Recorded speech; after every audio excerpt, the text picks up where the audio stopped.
Good evening and welcome to the iHSFAN Webcast Network, live here in beautiful Round Rock, Texas, at Dragon Stadium, where the Round Rock Dragons host the Killeen Shoemaker Grey Wolves in the 2024 season opener. My name is Joseph Duffy. I'm joined alongside my wonderful color commentating host, Michael Alvarez. How you doing, Michael?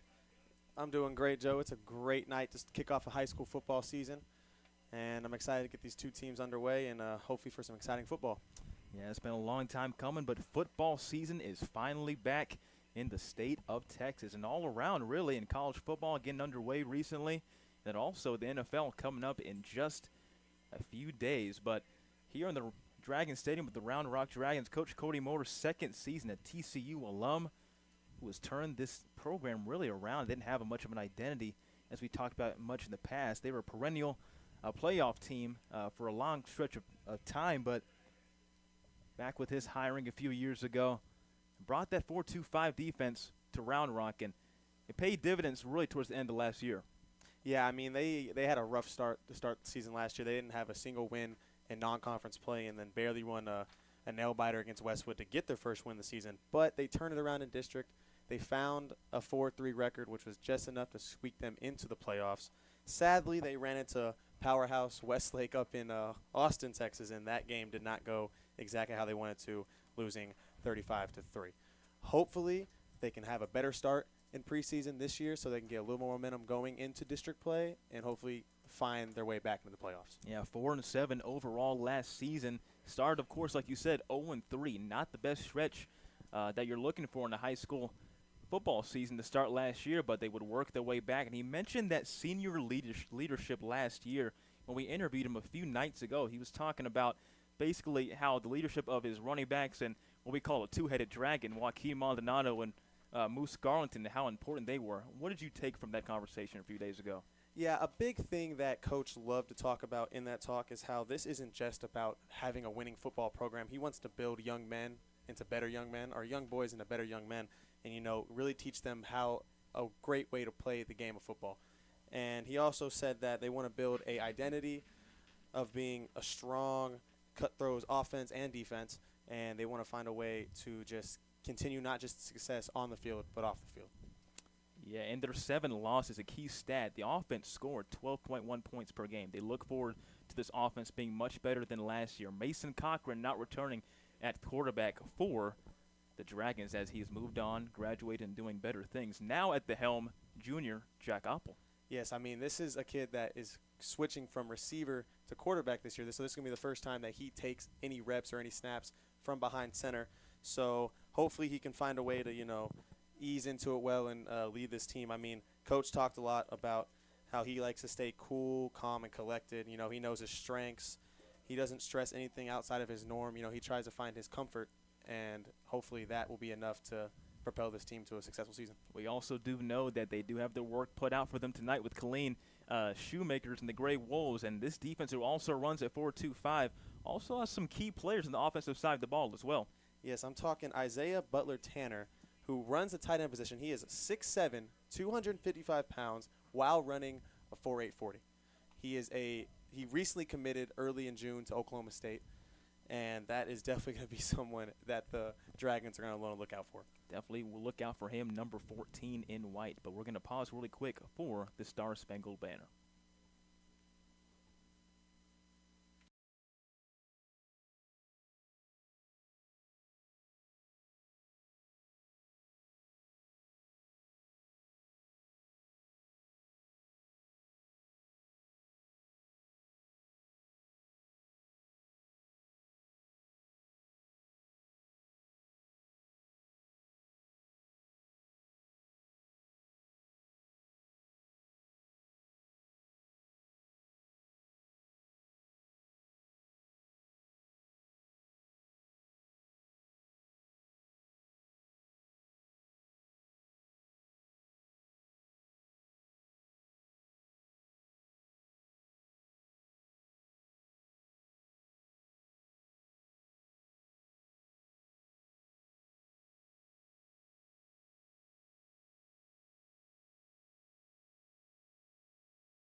We do welcome you this evening to the iHSFAN Webcast Network.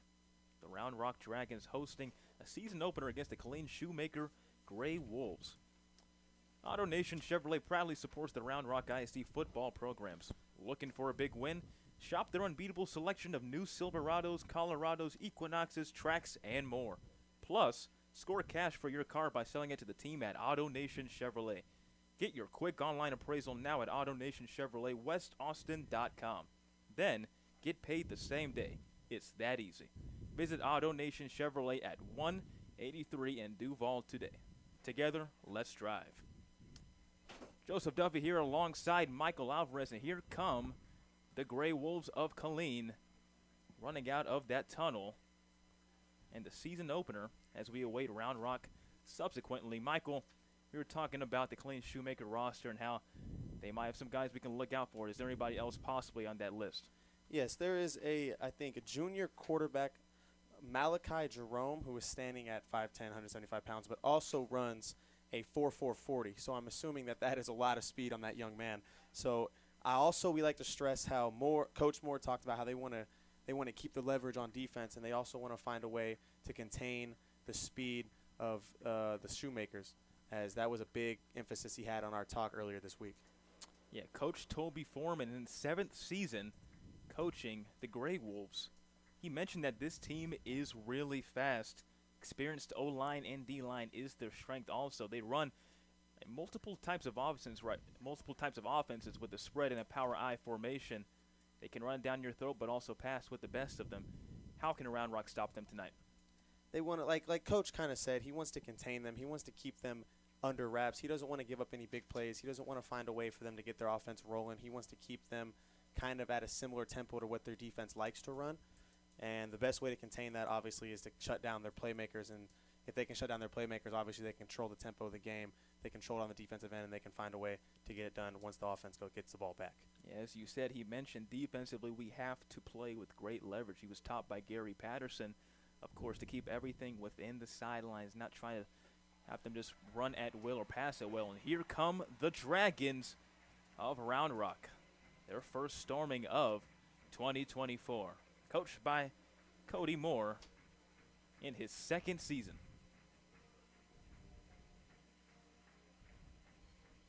Michael, I'll tell you what, this is one packed crowd here at Dragon Stadium. 87-degree night, clear skies. Couldn't get more Texas high school football than right here tonight in Round Rock, Texas.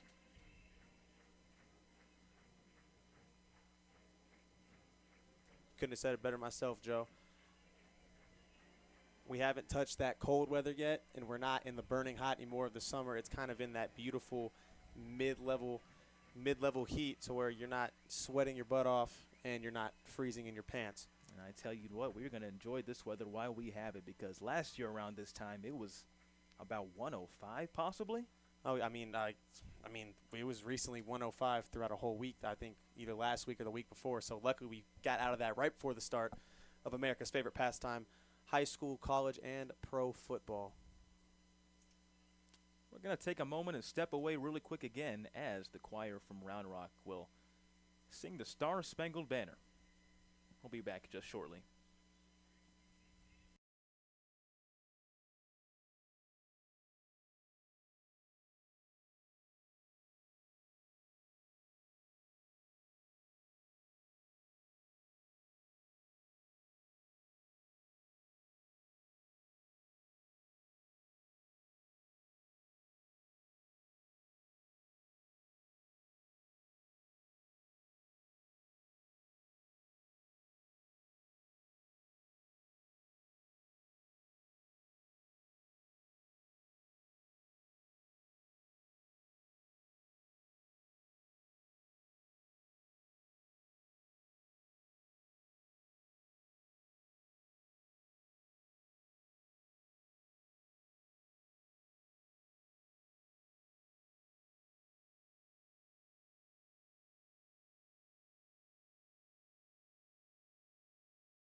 The national anthem beautifully sung by the Round Rock Choir. And we are just about 5 minutes away as we're about to have the impending coin toss just shortly. Michael, we talked a little bit about that Round Rock offense, but what about the defense that has kind of caught your eye as of late? Yes, I mean, Round Rock Drag, I mean, they run a 4-2-5 defense. Obviously, you talked earlier how he came from that defense under Gary Patterson up at TCU. I mean, they're returning 7 starters on defense, 5 on offense. So hopefully they can find a way to like work around and make the most of what they have. I mean, they're coming in with the first team All-District Justin Lee and Aiden Walker, who are senior DNs and a cornerback, and who are hoping to lead this team on the defensive end and hopefully find a way to have hopefully help the team have a little more success in the preseason, especially in their opener against Shoemaker. Yeah, for sure, Michael. They want to start on the right foot this year. As aforementioned, they started the season 0 for 3 last year. And Coach Moore, we asked him basically how much of an advantage it is for this team to bring back those same guys who found a way to persevere and make the playoffs and sneak in really at the last second. And he said it meant a lot for the team, basically, having guys like Justin Lee and Aiden Walker be leaders. Also, senior DB Noah Cockerham returned for another season here in Maroon after overcoming a lot of the tough break that they could have in the very end of the season last year. So, coin toss happening right there. Looks like it has been decided.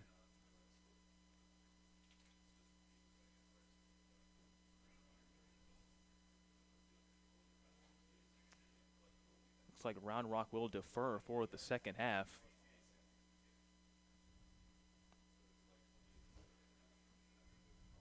Both of these teams, Michael, are actually very well experienced. As you said, 5 starters returning for the Dragons on offense and then 7 on defense.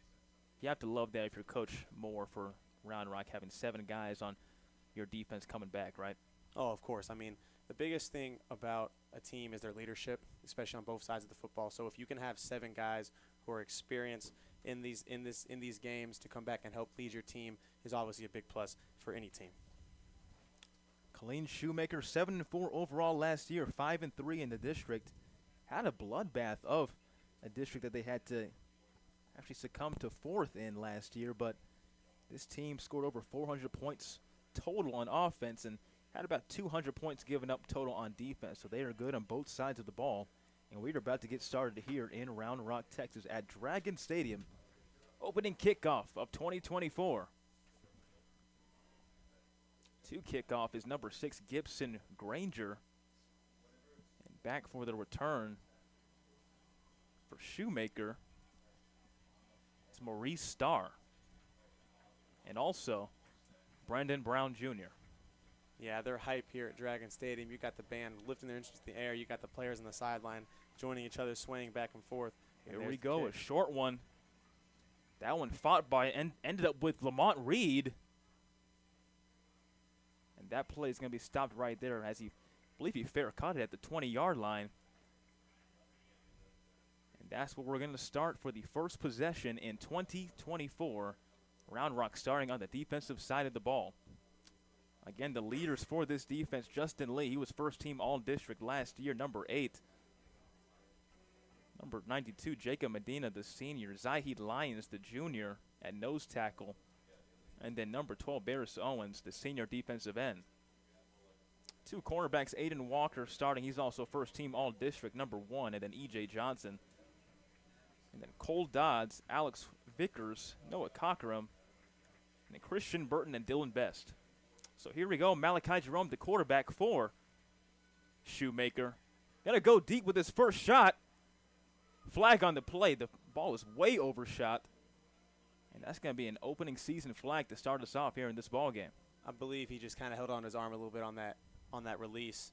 Because, I mean, I think that might have saved the touchdown, though, because he kept him within his pocket. So not how you want to start the season, but it could have been a lot worse. As I do like Shoemaker going deep on the very first play of the game. Yeah, that's one of the coolest things I like about high school football. It's very unpredictable and really want to catch a team off guard. And really can catch them off guard. Being known as a team that likes to run the ball a lot, just going deep to start off the ball game. I do like that mindset right there from Shoemaker.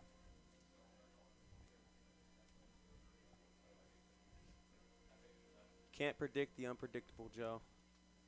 So it is a 10-yard penalty. They move now to the 35-yard line. First down and 10. Jerome hands it off. That's Javion Clater. He's going to get about 8 yards to gain to set up second down and 2. That's a nice first run of the ball game for Clater. I mean, senior Noah Cochran with a kind of took a pop right there up the middle, but held onto the leg and was able to bring down the tackle.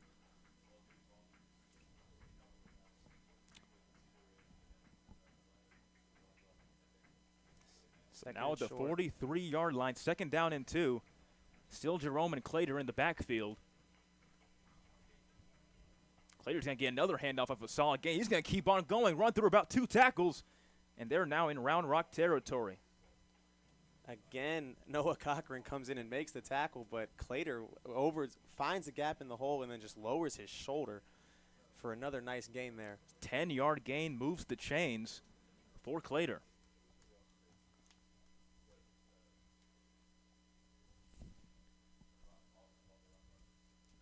So now we're kind of seeing Shoemaker's bread and butter after that lob attempt on their first play. Goes back to their run game and picks up a quick 18 yards in 2 plays.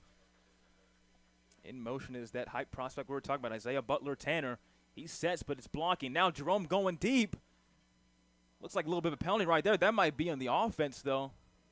Pass was incomplete. Another flag comes out on another deep attempt by the Wolves.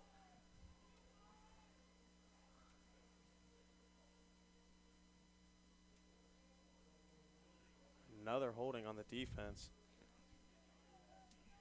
Wow, they ruled down the defense. I'm actually surprised by that. I thought that could have been right on the receiver. Maurice Starr, the senior, who had a little bit of daylight in open space and kind of got a little bit handsy as he went downfield, but they're going to call that on the Dragons, a defensive holding play. Senior DB Aiden Walker was he was the first to object to that holding call there, as he thought he had good leverage and good coverage on the play, but just, I guess, had a little too much contact. Excuse me, that'll be defensive pass interference.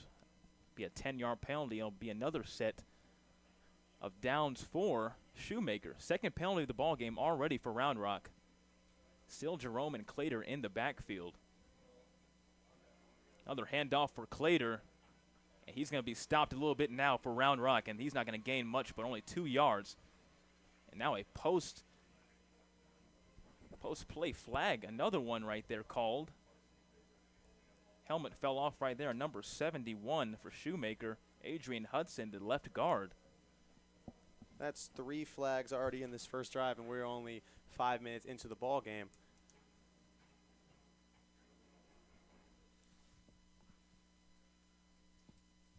The clock is still running for some reason. We have to have that stop as they're trying to a little bit wave it off a little bit confusion on the field. And that's going to be a face mask, personal foul face mask called on the Dragons. Not sure which number it was, but it did cause the helmet of Adrian Hudson to fall off. So that's penalty number 3 already for the Dragons. And there'll be another set of downs for Killeen already. So that is 3 quick penalties, and Killeen is inside the red zone just like that. Not off of explosive plays, but just Round Rock defensive mistakes.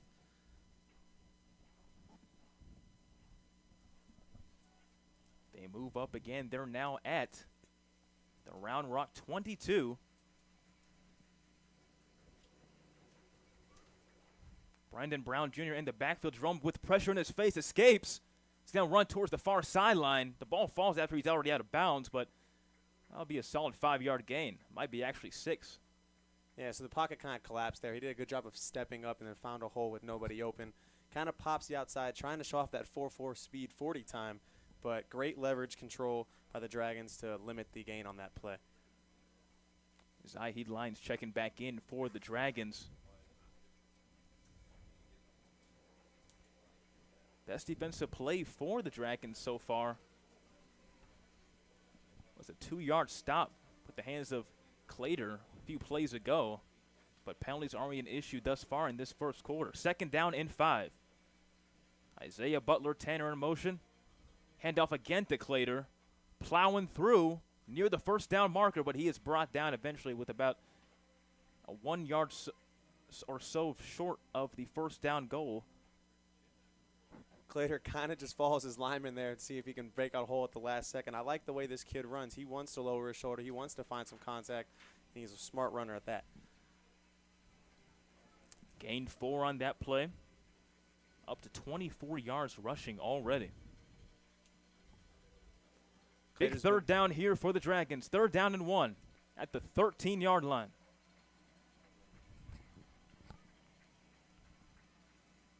Jerome handing off to Brandon Brown Jr. He finds daylight in the left side, and he will be tackled down, but will still gain a first down. It's 1st and goal for Shoemaker.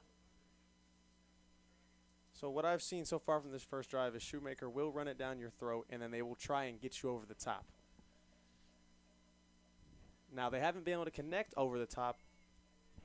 But that is due to a Round Rock holding penalties and a soon face mac, but that was also on a run. So they've just quietly just kind of walked down the field here. Ball now at the 10-yard line. 1st and goal. Brown Jr. still in the backfield with Jerome. Jerome's going to keep it. Read well by the Dragons, but Jerome escapes easily and gets tackled right down about the 2-yard line. Kind of stops on a dime there, changes directions, and a sweet juke move on the inside, which gets past 2 Round Rock defenders and kind of turns a play that looked like it was going to be nothing into something. That was a late keep right there by Jerome. It looked like he was going to hand it off, but changed his mind the very last second. Almost got tackled, but made a nice little plant step with his right foot and found a way to settle inside the 5-yard line. Now at the 3. Jerome. Hand off to Brown Jr. on the left side. Juking, and he is in for the touchdown. So a first quarter touchdown to start off this ball game for the Grey Wolves. And it's already 6-0 Shoemaker. Yeah, Jerome Jr. just finds a way to bounce outside, which looks like on a little bit of a stretch run there. He kind of finds the leverage and goes towards the sideline, finds that pylon, and just like that.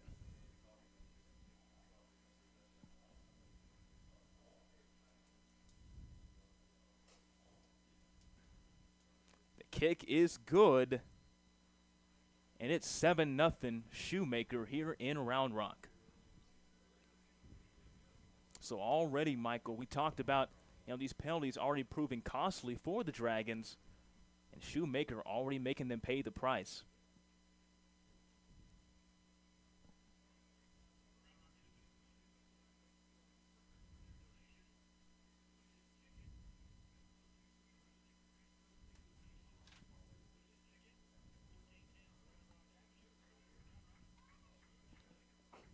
Seven to nothing Shoemaker here in Round Rock, and it's now time for the Dragons to have their turn on offense.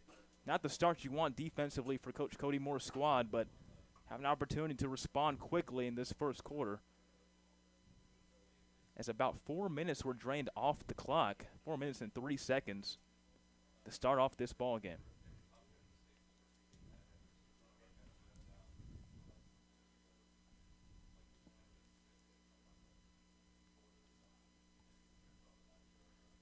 Now we get a chance to look at Round Rock's offense for the first time this season, which will be led by Apple, who we said earlier in the broadcast is making his first start at quarterback after switching from receiver, which he played for the last 2 years for the Dragons.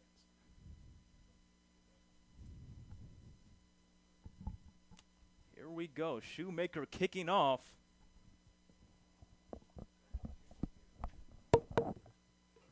There we go right here for Round Rock. He gets bumped near the 25-yard line but keeps going. It's number 1, Aiden Walker, the DB, first-team all-district selection for the Dragons.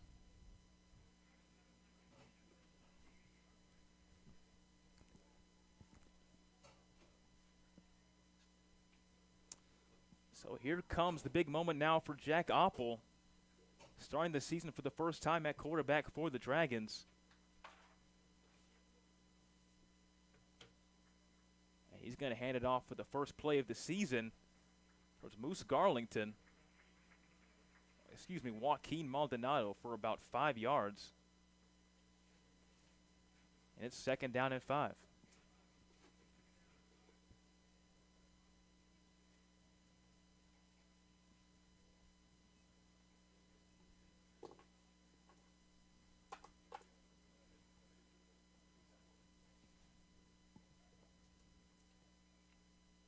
Trips left for the Dragons.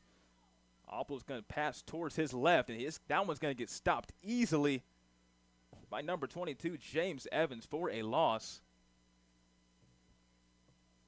And it's now 3rd down. Looking for the receiver, Reggie Hurley right there, the senior. And that was read well by this 4-2-5 defense. They play so cohesive. We mentioned they only gave up about 200 yards on defense last year.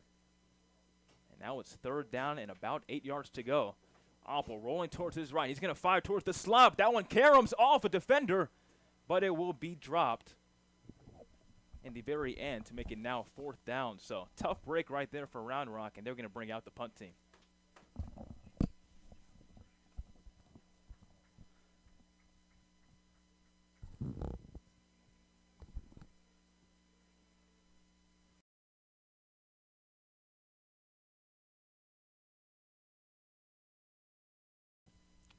Gibson Granger out to punt one more time for Round Rock, as he was the opening player for the kickoff. That one's going to be a little bit of a dribbler right there, not going to be played right there by Shoemaker, and they're just going to call it Peter, as that one rolls all the way down to the 24-yard line, which is where Shoemaker will start their 2nd drive of the ball game. Disappointing opening drive for the Dragons there, I'd assume.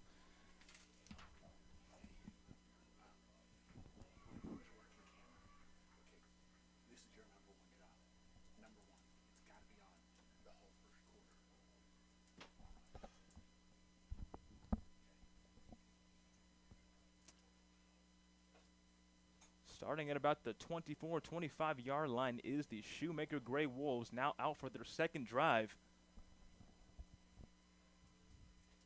Took advantage of 3 costly penalties from the Dragons.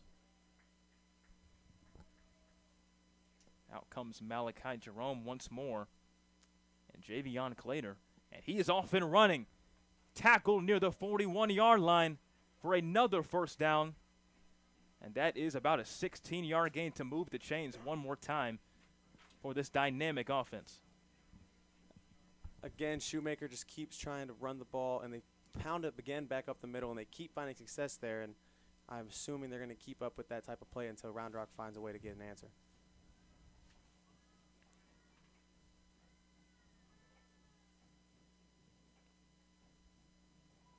Coach Foreman mentioned this experienced O-line for Shoemaker and how they can be a weapon. Another carry for Clayton, and he is off and running once more time. So now at the 55-yard line, as he got a nice pancake right there by number 14, Isaiah Butler Tanner. Committed to Oklahoma State, the 3-star. Again, another quick 1st down for the Shoemakers as they continue to run the ball straight at the Round Rock interior defensive line.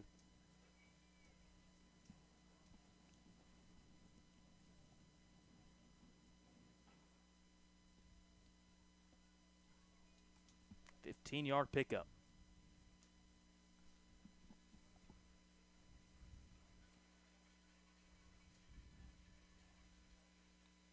And that one's going to be whistled dead. Flag on the play.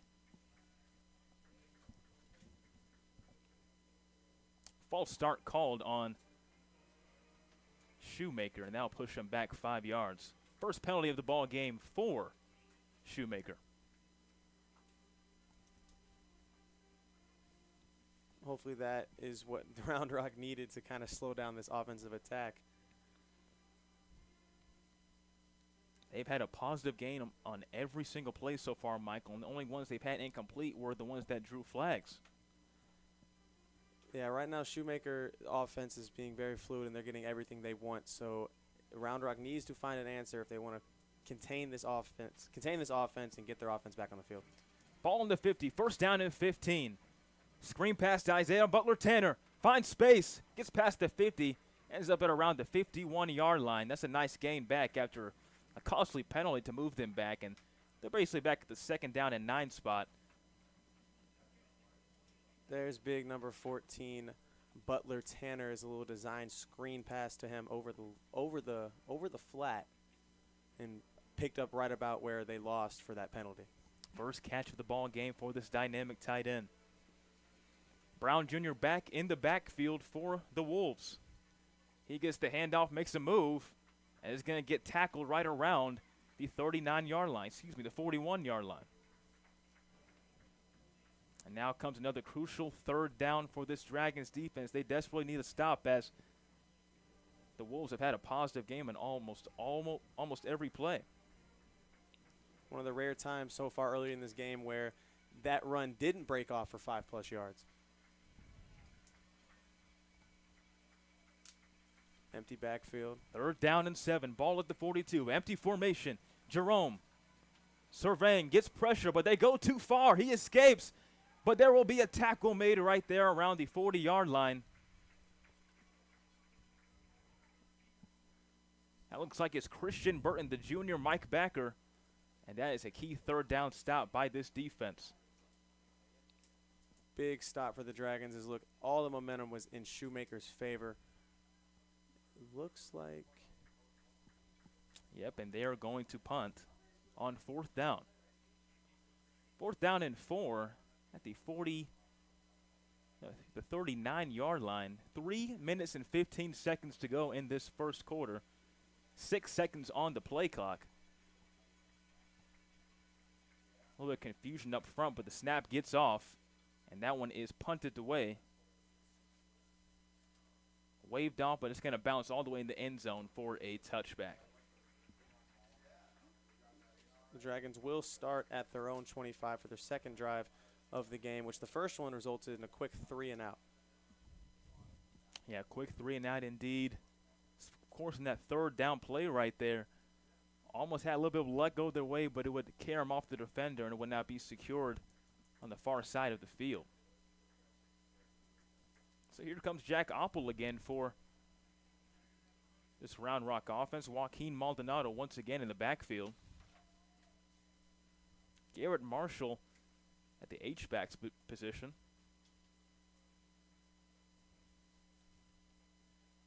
That one pulled back, and that one's going to be caught on the far side.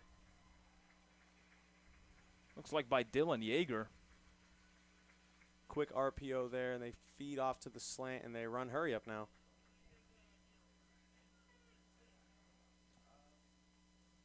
Running tempo. Alpo's going to carry that one. Move towards the far sideline. That's going to be a 4-yard gain, for the Dragons. Two quick plays there for the Dragons, and they start to move the ball over here. They pick up the tempo, try and catch Shoemaker on their heels, and it's worked in their favor so far.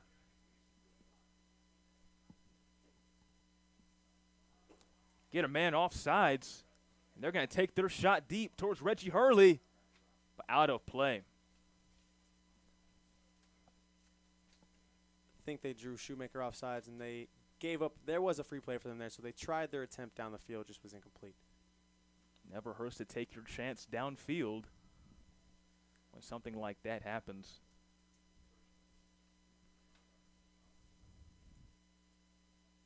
Looks like that was the senior defensive tackle, Dante Cuthbert, who jumped off sides a little bit. And, of course, they're going to accept that penalty to move it up 5 yards. It'll be second down and 1 at the Round Rock 43-yard line. A little bit of life here for the Dragons. They found some success on their second drive of the game with a little bit of tempo. Dylan Yeager in motion. Oppo's going to keep that one, but that one's going to be picked off. Actually dropped at the very last second. Read beautifully by the weak safety, but he just could not secure it, and he is kicking himself right there. That's Torian Thomas, the senior. Yeah, that one was right in his hands, and he was upset with himself when he fell to the ground that he didn't come up with that one there. Big break right there, caught by Jack Oppel. Almost a huge mistake. That would have killed all the momentum Round Rock has picked up so far in this drive. Perfectly read RPO right there. That was wide open near the seam, but just overthrown. Another handoff right here for the Dragons.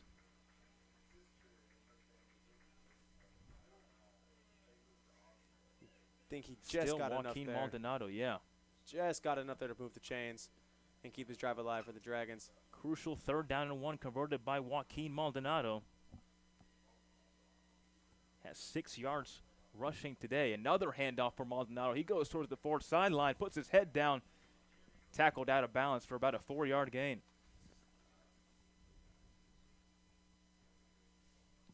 Round Rock continues to find success so far on this second drive.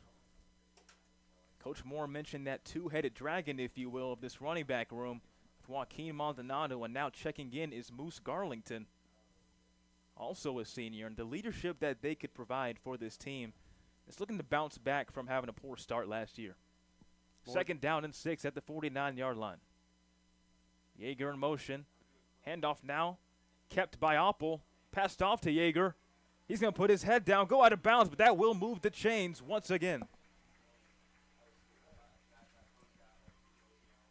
A lot of RPOs, run pass options that they're running here early, and they've found quite success in the second drive. And here again, they push tempo. This one handed off to Garlington. Finds a way to move past some defenders right on the edge, and he'll get about 8 yards picked up.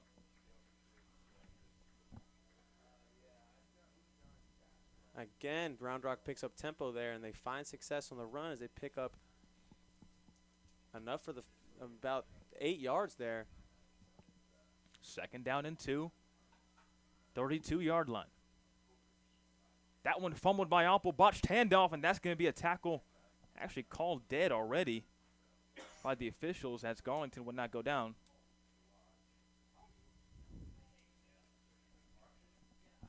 And that play is going to be ruled dead near where that handoff was. I guess the knee of Oppel might have gone down on the ground, and they're going to move this one back to the 37-yard line.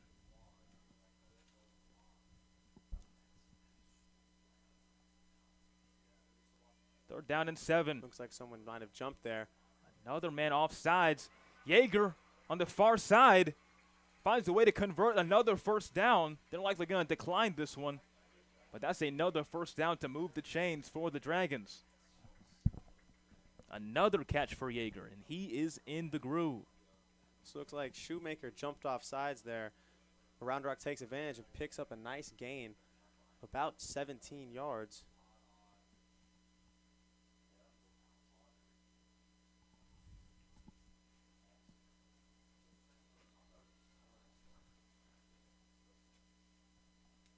And because of a little bit of confusion, that brings an end to the quarter. That'd actually be the end of the quarter here on the iHSFAN Webcast Network. Round Rock finding a way to respond here in the end of the 1st quarter. We'll see what they can do at the top of the 2nd quarter, and that will do it here. We'll be right back in just a few moments on the iHSFAN Webcast Network. Don't go anywhere.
spread the field a little bit there.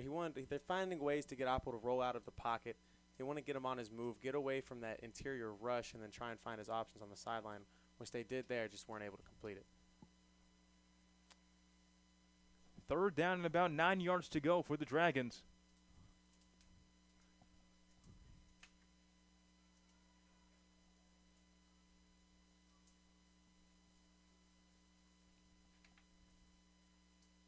Maldonado behind Apple. Trip right. That was going to be thrown in the slot. And that's caught by Brady Cochran, the junior. But he's going to be short of the first down marker. So decision time for the Dragons early in the ball game. And it looks like they're going to stay on the field for this 4th down. So they try to spread the field a little bit there. They get 3 on the right side to set up that screen pass. Just didn't find the blocking on that one. And it only resulted in a short game, but they are staying on the field for the quick 4th and 7. 4th and 7, 10:46 left on the game clock. Flag on the play, pass thrown towards the flats, and that one's going to be incomplete. Let's see what the penalty was. So they run the same formation. They have 3 on the right side, but this time they all send him up the field, and he tries to find that gap in between the 3rd X receiver. And the Dragons draw another offsides penalty for Shoemaker. And they're going to have a chance for a 4th and short. So they don't get the first down there, but they make it a 4th and a little more manageable. And you have to think this could possibly be a run play right here, as the two-headed dragon, as we like to call them, has already been pretty decent so far for this offense. 4th down and 2. Apple hands off to Maldonado. Stop near the first down marker. Did he get it? It's going to be close. That might just be a tad short, and it's going the other way. So a few inches shy is Maldonado from the first down marker and to being a 1st down and goal, but that's going to be a key stop right there for Colleen Shoemaker. A big-time stop in this 2nd quarter already, and it's now Shoemaker ball. He picked up about, I think he was inches short there. So even with the flag that brought them a little closer to that 4th down marker, they try and run it up the outside with Maldonado, which they found slight success with him in this 1st quarter so far. But they weren't able to get it there. Shoemaker does make a nice defensive stop to get the ball back here and shut the door in the Dragons' face and potentially putting their first points on the board for this game.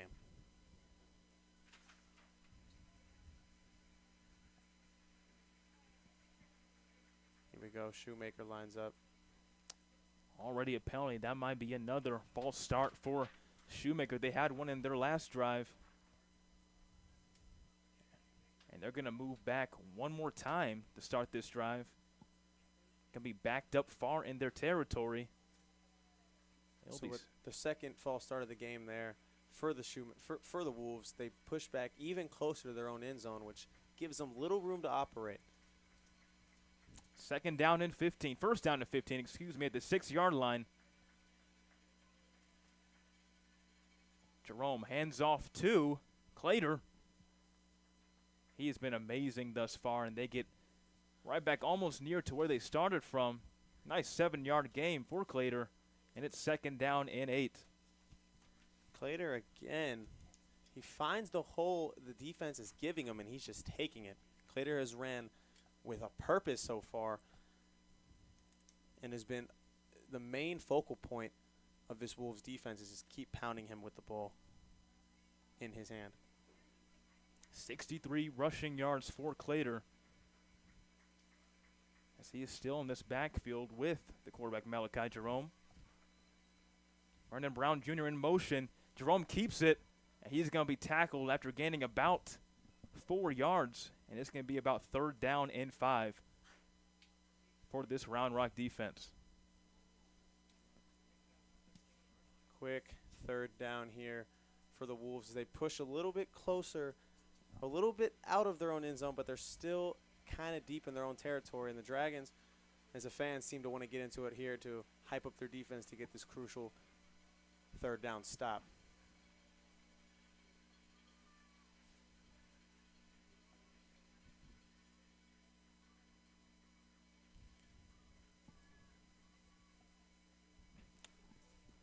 we go, 3rd down and 4, 9 minutes on the game clock.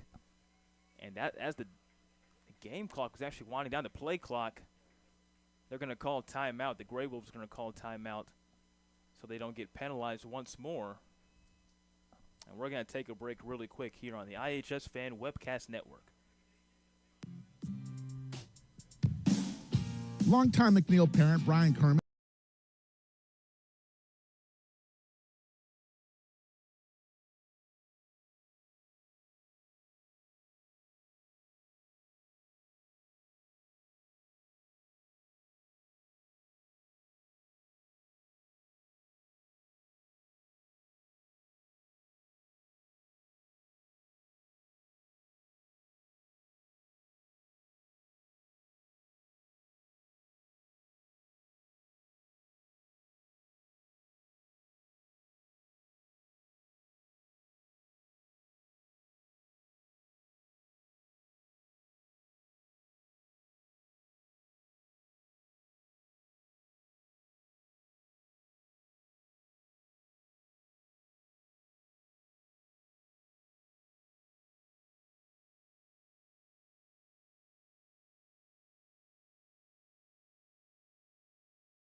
Welcome back to the iHSFAN Webcast Network. Joseph Duffy joined alongside Michael Alvarez. Crucial 3rd down for both teams, 3rd down and 4 at the 17-yard line with about 9 minutes to go in the rest of this half. First game of the ball of the season for both teams. 3rd and 4, I wouldn't be surprised if they left the run attack this game, as that has been where they found the most success so far in exploiting the trenches of that Round Rock defense. Shift by this defensive line. Jerome with pressure in his face, but he's going to be taken down. Sacked behind the line of scrimmage. Number 11, Cole Dodds, the senior linebacker, comes in to make that crucial stop and gets the Wolves offense off the field, and they are going to have to punt because they are deep in their own territory. Big time stop on 3rd down by this Dragons defense. And they're going to force Shoemaker to punt from deep in their territory. So Shoemaker goes away from what their bread and butter so far this game has, and that's pounding the rock. And it leads to a big stop for the Dragons. Number 1, Aiden Walker out to return for Round Rock. Near about the 45-yard line. Has plenty of space. He will most likely be getting this ball inside his own territory. That one blocked! Deep in territory! And they're going to call Peter on that one, and that is a big-time special teams play picked up by Walker, who caught them napping. And that's going to be a punt return touchdown for the Dragons. So hectic turn of events right there as they get the block on the punt attempt. It flies about 40 to 50 feet in the air, finally lands. There's a little confusion going on, though. Was there a dead ball called? Because it seemed like everyone but Peter was walking away from the play. He picks the ball up and runs it in. When a block happens like that, I believe by rule you're not supposed to be able to pick it up and run from there. So I think they're not going to call this a touchdown. And it might be a flag right there by the Dragons. But what a play right there by the special teams unit for Round Rock to block that punt from Kamir Cunningham. So refs are still deliberating about what kind of just happened, as so are we up in the booth. Still a heck of a play to get into that backfield and get that block, get his hand on that ball. Here comes the call. So talking to Coach Cody Moore, looks like the penalty is going to be on Colleen Shoemaker.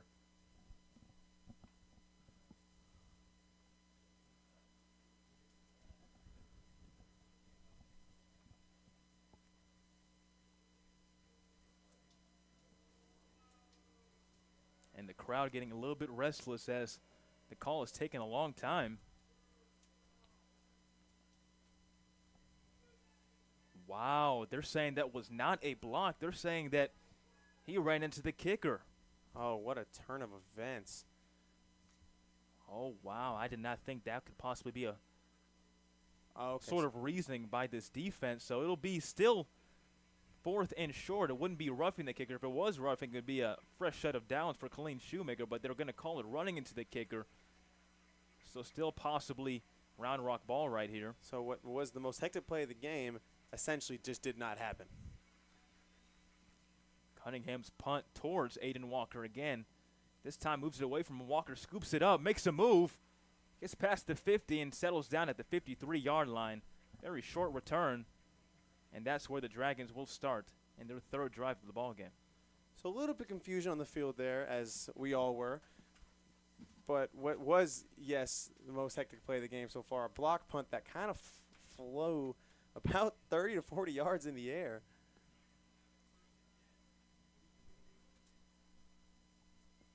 Just leads to what's a regular punt, and Dragons will get the ball inside Shoemaker territory. So 3rd drive of the ball game, 1st down and 10 for Jack Oppel and his offense. Handoff right now to Joaquin Maldonado running on the outside the tackles. And he's going to get sat down at the 40-yard line.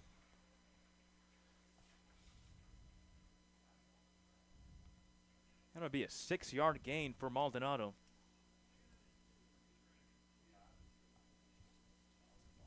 Joaquin Maldonado up to 19 yards in the ball game. Going to get checked out real quick by his compatriot Moose Garlington. Again, Dragons get to the ball quickly here. 2nd down and 4.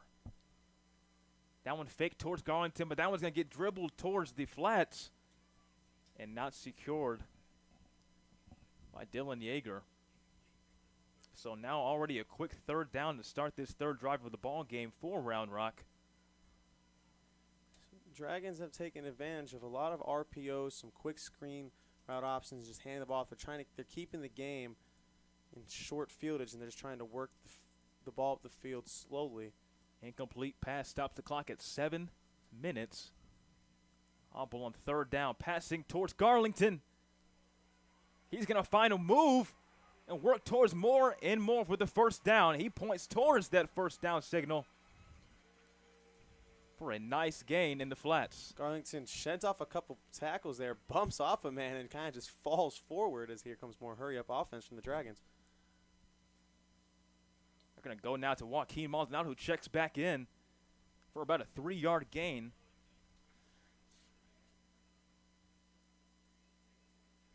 Excuse me, Garlington, who was still there running off the hand.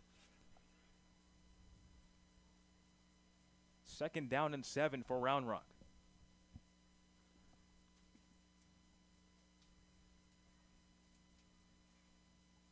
Oppel surveying, passing to Yeager. Down the middle of the field, and that will be a nice completion, and it will be good for another 1st down for the Dragons.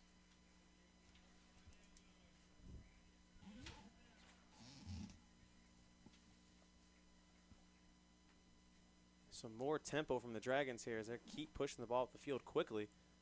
That one passed towards the seams, but just a little bit off as he was trying to look for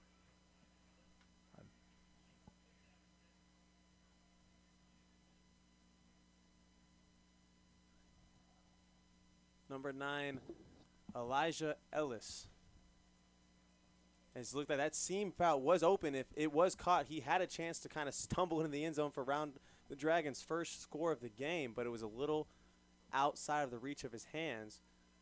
And it's 2nd and 10. Oh, ball fumbled behind the line of scrimmage. Fortunately, it looks like Oppel dives right back on it, and it'll still be Dragon ball, but they lose about 4 yards on the play. Almost another critical mistake by the Dragons there. Luckily, Oppel falls back on the ball, keeps the drive alive, and they stay with the momentum still kind of reached in their favor as they're knocking on Shoemaker's door. 3rd down and 14. 5 minutes and 28 seconds to go on this game. Game clock before the end of the 1st half. Yeager in motion. Oppel dropping back. Pressure in his face. Picked off by Elijah Gray, who dropped in coverage. And they're going to bring that ball all the way to about the 41-yard line. That was just a great play right there by the Joker. And Elijah Gray for the Shoemaker Wolves, dropping back in coverage to pick off a dart by Oppel in close range. And that'll be the snap penalty for Shoemaker.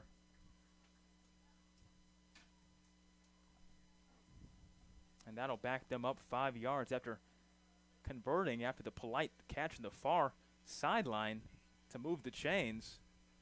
And that's been the story for this offense so far, moving, far and then getting backed up again. Yeah, I mean, the biggest mistakes that they've been making on their offensive end for the Wolves is just movement on the offensive line, which kind of stalls their drive, pushes them back 5 yards, and results in usually a 1st and 15. So 1st down and 15 at the 39-yard line. Jerome gonna pump, and he's gonna get tackled. Sacked behind the line of scrimmage.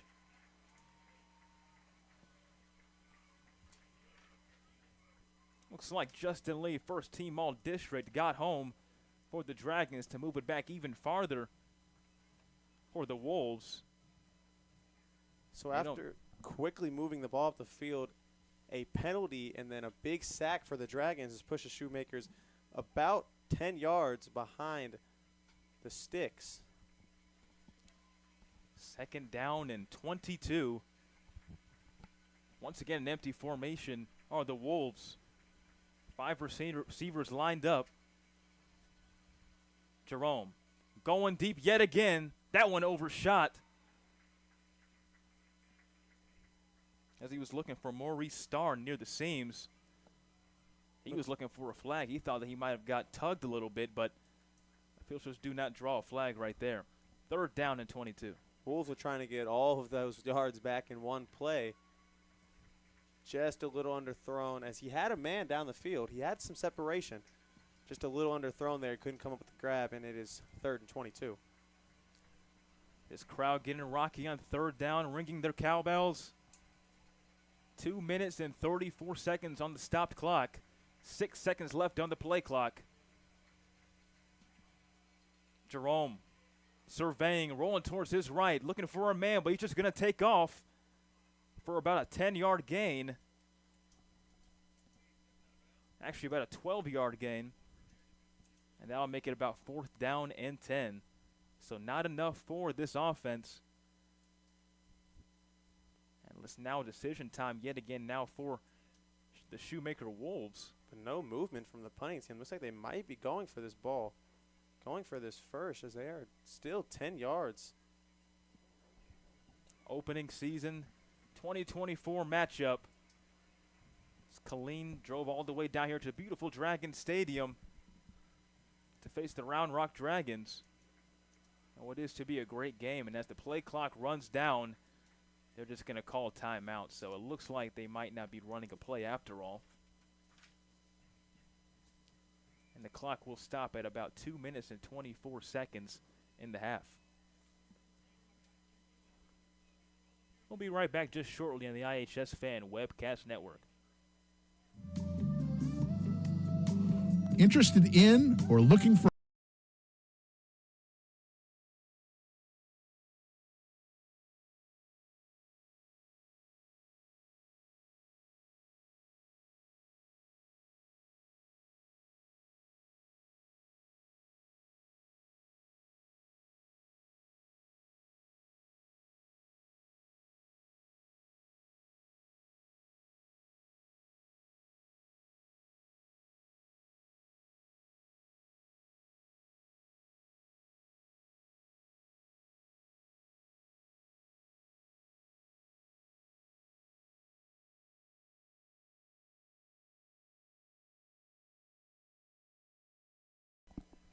Back here live at Dragon Stadium, Joseph Duffy joined alongside Michael Alvarez. What is a 7-0 ball game for the Killeen Shoemaker Wolves visiting this opening 2024 season matchup here in Round Rock. 4th down and 10, and they're going to stay on the field, not punting or kicking a field goal. Empty formation yet again for Malachi Jerome. Stadium is shaking. Jerome setting back, pressure once again. He's going to take off, and he's going to be tackled short of the line to gain. And it's going to be once again Round Rock ball.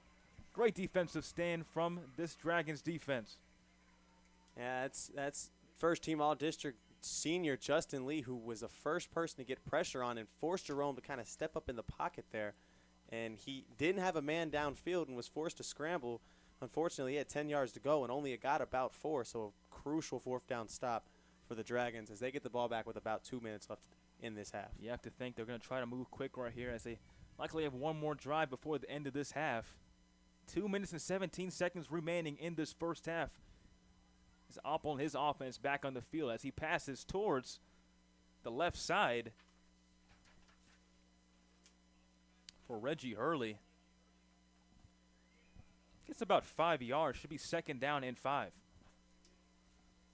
Quick strike there to kind of just get the drive going as they seem to run hurry up. They keep the tempo high. Here goes Oppel. He drops back in the pass. He rolls to his right. He looks down the field. He's still scrambling. Throws a dot. Just a little short and outside the reach of number 29. Dylan Yeager, yeah. First catch of the ball game that was for Reggie Hurley. And he's been looking for his man Dylan Yeager a lot of times today. Yeager has 34 yards receiving so far. But now it's already, again, a quick third down. And they need 5 yards to move these chains. 1 minute and 55 seconds remaining in the half. Had trips on the right side. We saw this 3 other times so far. Handed off right there to Joaquin Maldonado. And he's going to be stopped with only about 2 yards to actually tackle behind the line of scrimmage. Loses about 4 yards. And it's already fourth down for the Dragons. So the Oppel tries again to get to the outside as he sees they run the same formation they just ran, but they tried to get him with a quick draw. But the Wolves were having none of that and stopped the ball behind the line. So now it's a 4th and 8 in their own territory as they look like they're just running the clock down as of right now, maybe before they punt this ball away. Losing 3 yards there is Maldonado. He's now down to 16 yards rushing in the ball game, and now Coach Moore calls timeout. 1 minute and 9 seconds left in the half. Defensively speaking, it looks like this defense for Shoemaker has held down this rush offense. Oh, they have, of course. I mean, right there is a prime example of they tried to get him with a little trickery.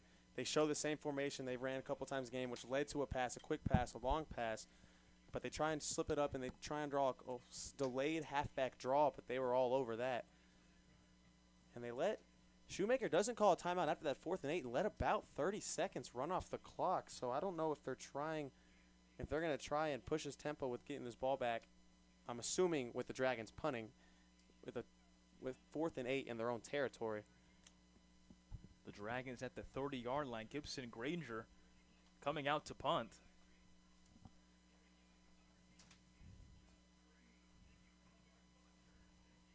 So the Dragons are going to need a big-time stop right here as they have been down 7 after an opening touchdown drive for the Shoemaker offense, thanks to 3 penalties that the Wolves would take advantage of and would score with Brown Jr. So Granger out to punt. That was going to be another low punt near about the 45-yard line. That's going to end up rolling towards, yes, at the 46-yard line.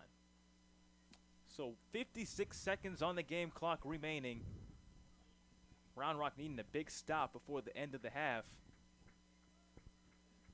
Wolves have just under a minute and 55 yards to go to try and get in the end zone, but are about probably 25 or 30 yards outside of field goal range to extend this to a 2-point game with, I believe, they have all 3 of their timeouts.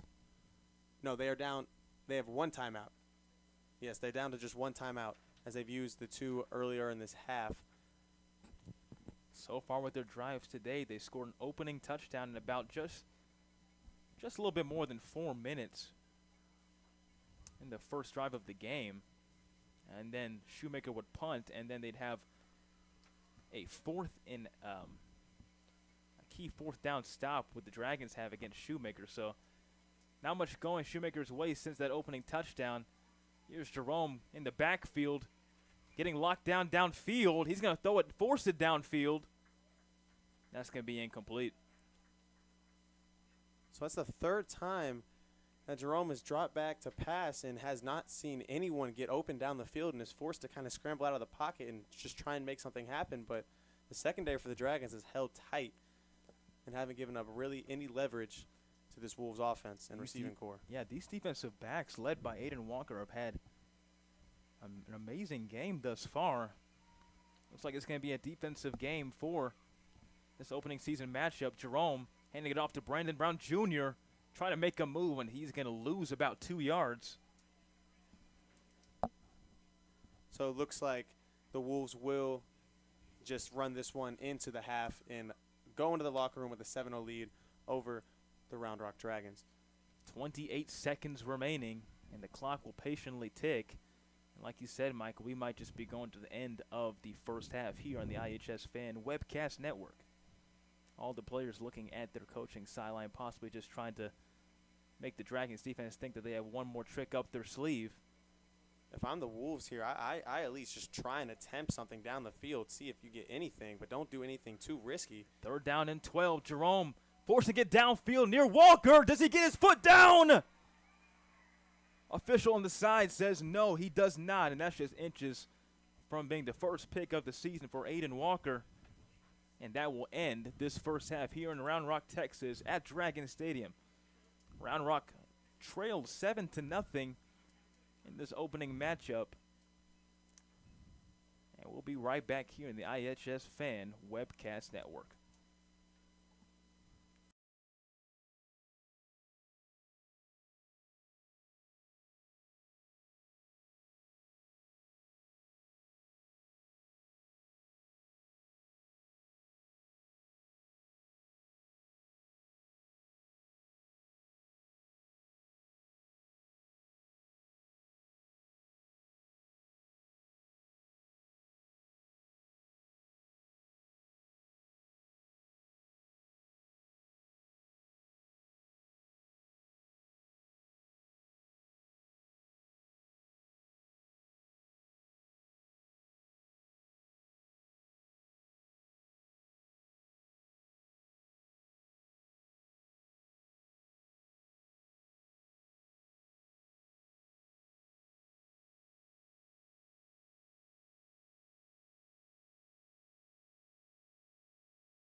Auto Nation Chevrolet proudly supports the Round Rock ISD football programs. Looking for a big win?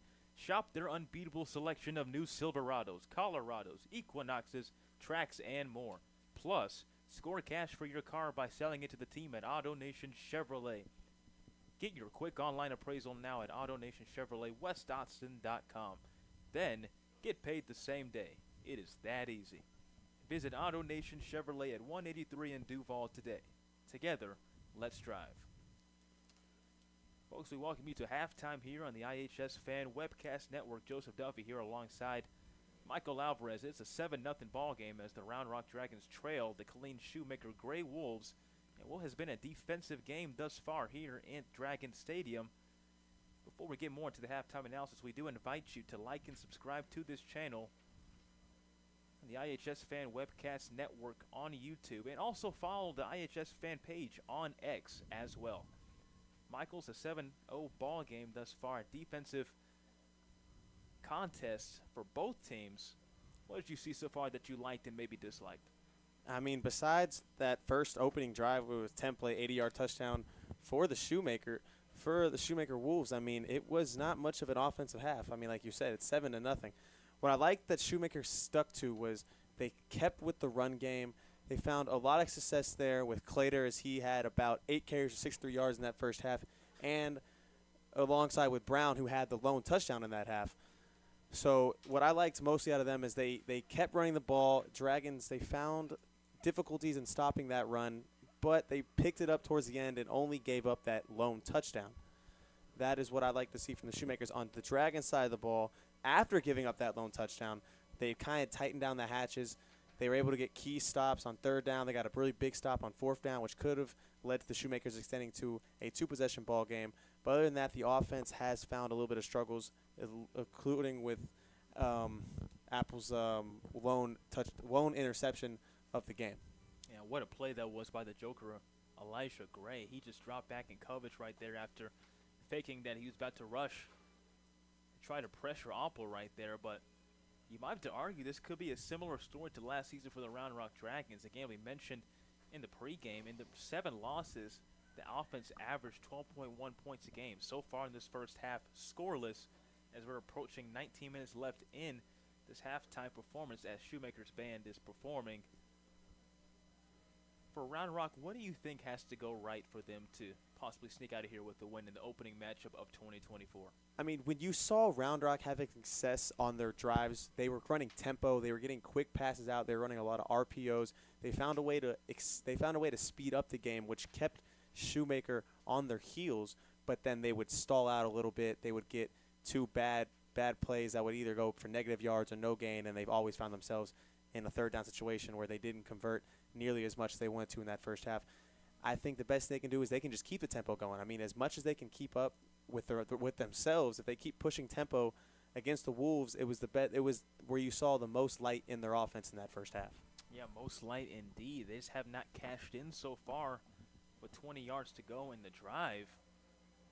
One thing I do like from the interview with Coach Moore that we had a few days ago, he was mentioning how this is the first time starting as quarterback for a new season at Jack Apple, and he was saying he's really a cool, calm, collected player. He knows his strengths, stresses not to do anything outside of the norm, and needs him to be an operator. How do you think he can do if he can just, well, not how do you think he can do, but what does he have to do right, really, for this team to escape for the win? Kind of exactly what Coach said. He needs to play like himself. He needs to stay cool. He needs to stay calm. He needs to stay collected. He needs to operate the field. When they had their most success, he was operating the field. He was getting the right reads on their RPO options. They got a lot of success when they bounced the football on the outside on their stretch runs. And then you saw in his lone interception where you can see that, I guess you can call it rookie mistakes because it is his first start behind the snap. So the best thing he can do is just be himself, as Coach would like to call him, and just let the game come to him. Let it flow. Don't rush anything. There's still a long game to play. You're still only down 7 points. You still have plenty of time to go out there and win this ball game. Indeed, plenty of time left. Coach Toby Foreman for Killeen Shoemaker talked about how one of the biggest strengths for his team was their overall speed, but this defensive back room for the Round Rock Dragons has been amazing thus far. And Malachi Jerome almost has nowhere to throw, and the pressure is right in his face in almost all these plays. What do you think about this defensive effort so far for the Round Rock Dragons? Yeah, so what you see a lot with the Dragons is they've given up big runs. A lot of times that's where the Wolves found most of the success was in the run game. But whenever Jerome would drop back to pass, he would always have to scramble. He'd always have to get outside the pocket. He could never just sit there and find one of his throws. And that's kudos to the Round Rock defensive backs and secondary as they found a way to lock down on those key targets, especially the big target that I haven't seen a lot of tonight from the Shoemakers and their Oklahoma State commit, and I want to see more of if they want to find more success on offense. Yeah, and, of course, I'm talking about Butler Tanner. Yeah, Isaiah Butler Tanner, number 14. We were talking about him pregame, and we actually thought we'd see more of him by now, but not too much to show for in this first half. Only one catch, I believe, for 9 yards, and that'd be off a design screenplay heading in towards Round Rock territory. But he's been primarily a lead blocker tonight. So far, the story for the offense for Shoemaker has been the effort from Clader, who has over 7 rushes for 63 yards. But the lone touchdown would be scored by Brandon Brown Jr. in the red zone. Of course, in that opening touchdown drive to start this whole ball game, Brown would find space and make a move towards the far sideline, scoring the far pylon. And he would be the source for the lone points of the ball game. So we're going to end this halftime analysis real quick and take a look and a listen at the drill team and the Round Rock marching band. We'll be right back here in the iHSFAN Webcast Network in just a few moments.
Good evening and welcome back to a crisp nighttime game here in Round Rock, Texas, where we have the Round Rock Dragons versus the clean Shoemaker Wolves.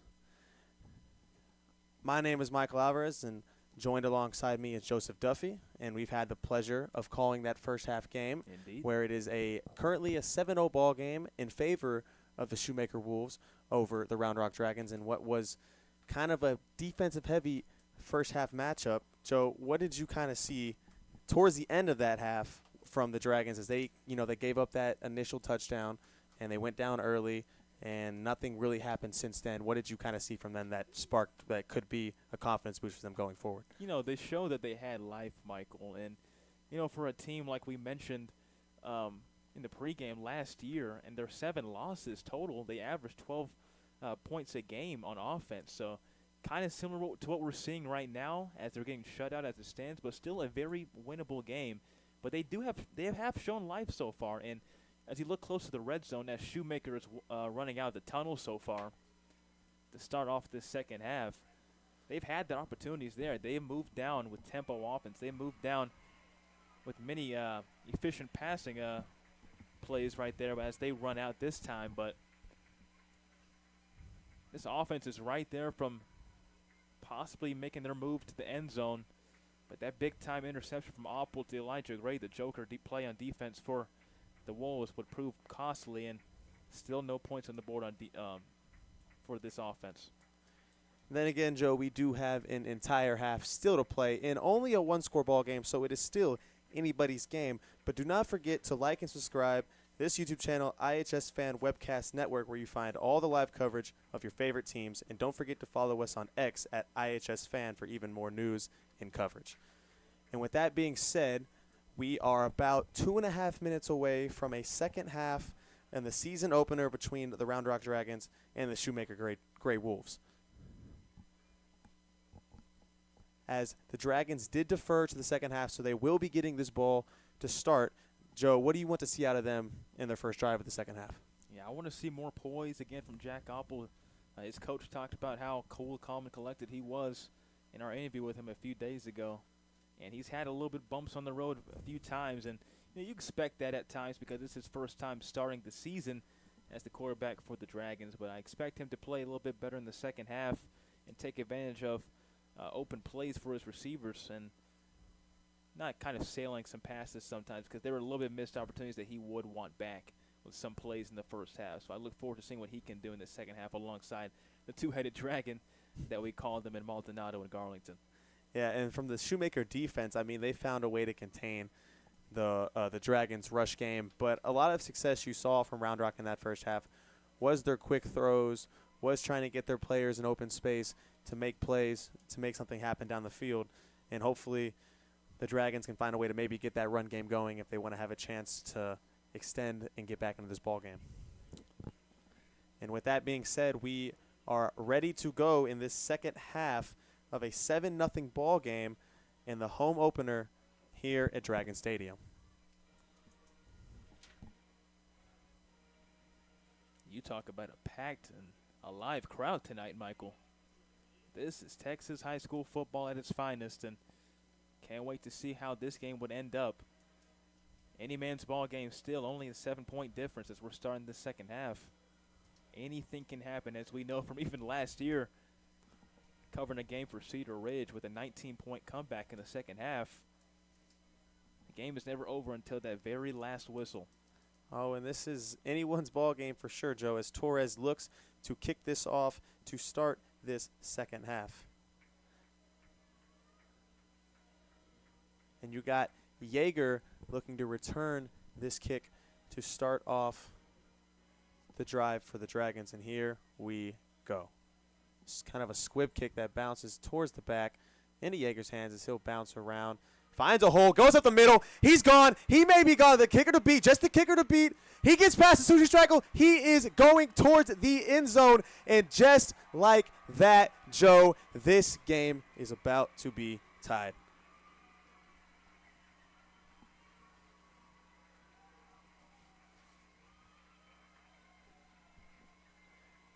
What a run that is senior wide receiver Reggie Hurley. My apologies there, but just like that, Joe, it is – I mean, that is as quick as you can want it to do. That is the spark this offense needs as he broke through and just the kicker to beat, got around that tackle, and you can say goodnight to this one. I couldn't imagine the talk that Coach Cody Moore possibly gave this team at halftime, because that is how you want to start a half. No points on the board, and we're talking about them having a little bit of life at the end of the first half. I'll say no more. Looks like this team is wide awake. And these boys are hype, and just like that, the kick is good. It is a 7-7 ball game. Only 13 seconds into the second half, this game is tied. And like we were saying coming in, it is still anyone's ball game, and that is how you want to start your second half, as electric as that. You talk about a play that can make the stadium shake. I mean, I felt like I almost could have fallen over with the way this crowd was electrified off that play with the return with Reggie Hurley. Found a seam, and it was just good night Irene from there. Joe, me and you could have fallen over with the hype that we had in this press box up here, as we were feeling the same as the Dragon fans, as they haven't had a lot to cheer for tonight. And they were hoping to see their team come and make something happen in the second half, and just like that, they find a way to do that.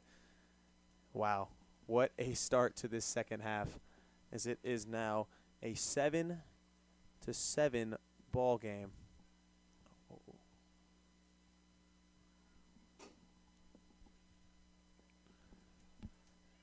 Well, let's see how the Wolves respond to that quick shot from the Dragons, as they wanted to give them a little punch to the face there to start this second half, and they do. You talk about a tone setter. What more could you look for if you're Coach Cody Moore, trying to set a tone for the second half, saying we're not going to just lay down and die. You're going to have to kill us.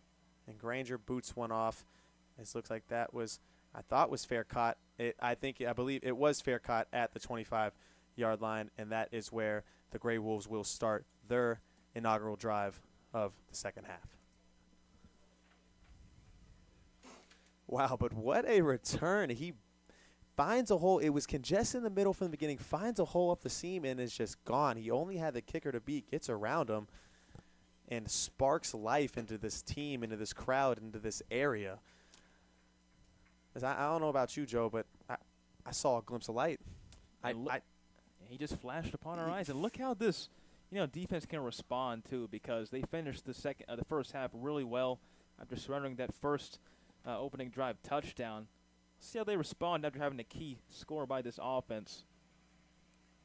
And it looks like that extra point might have actually been no good. It might have sailed to 7-6. Quick handoff from Jerome to Clater, as he will get about 6 yards on that run. Clater has been dynamic all game long, Michael. And he seems to not want to hold up there, as that is where they have found most of their success, is in that run game.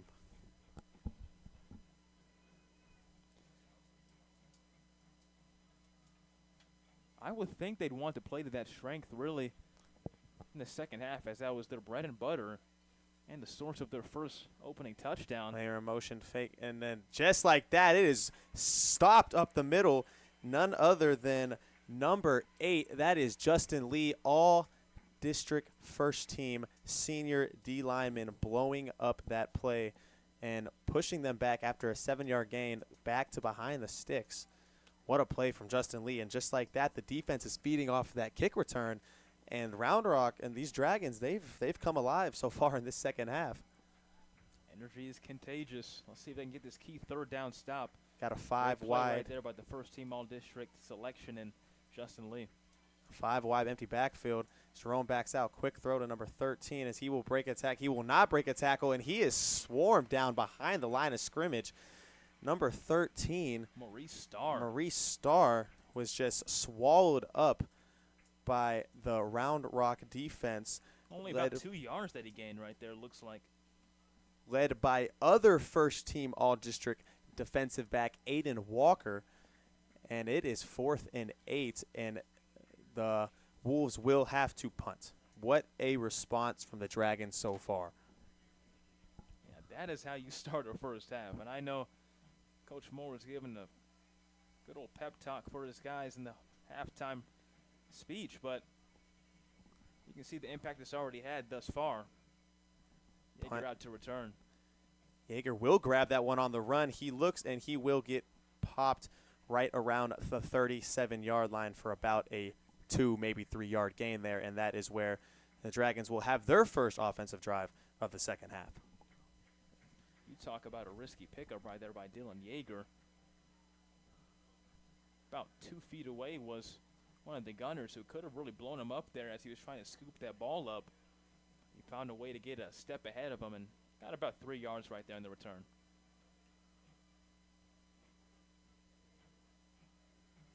Here comes this offense again, Michael. And here's Oppel. As he'll take in a snap, we got a man in motion. They're just going to hand off quickly. He's going to make a cut up the middle.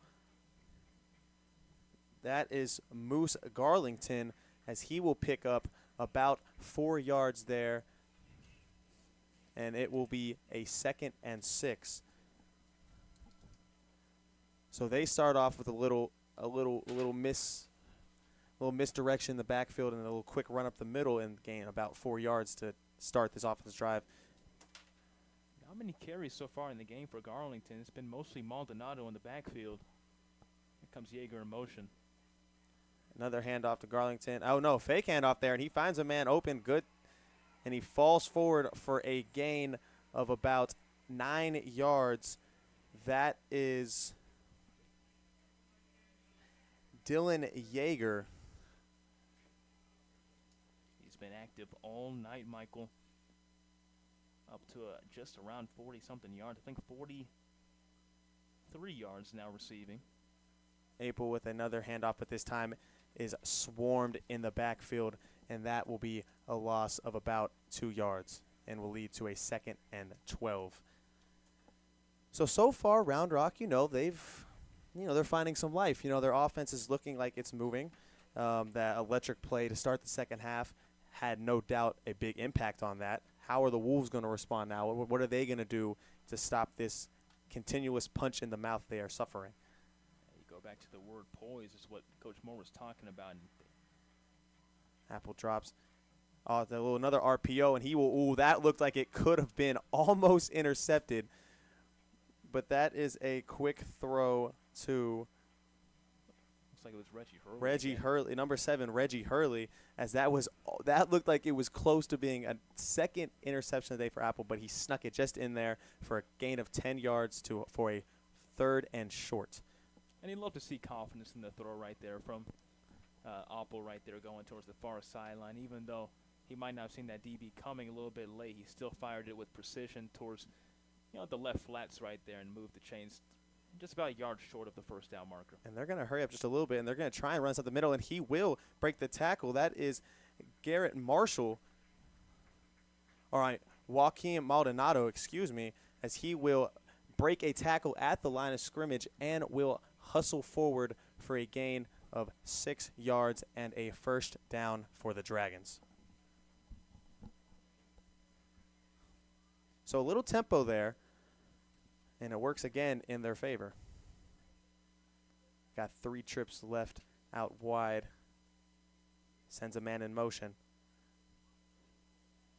A fake pen, throw it to number 9, and he will bounce around for a gain of about 4 yards there. Yeah, that's Elijah Ellis, the junior.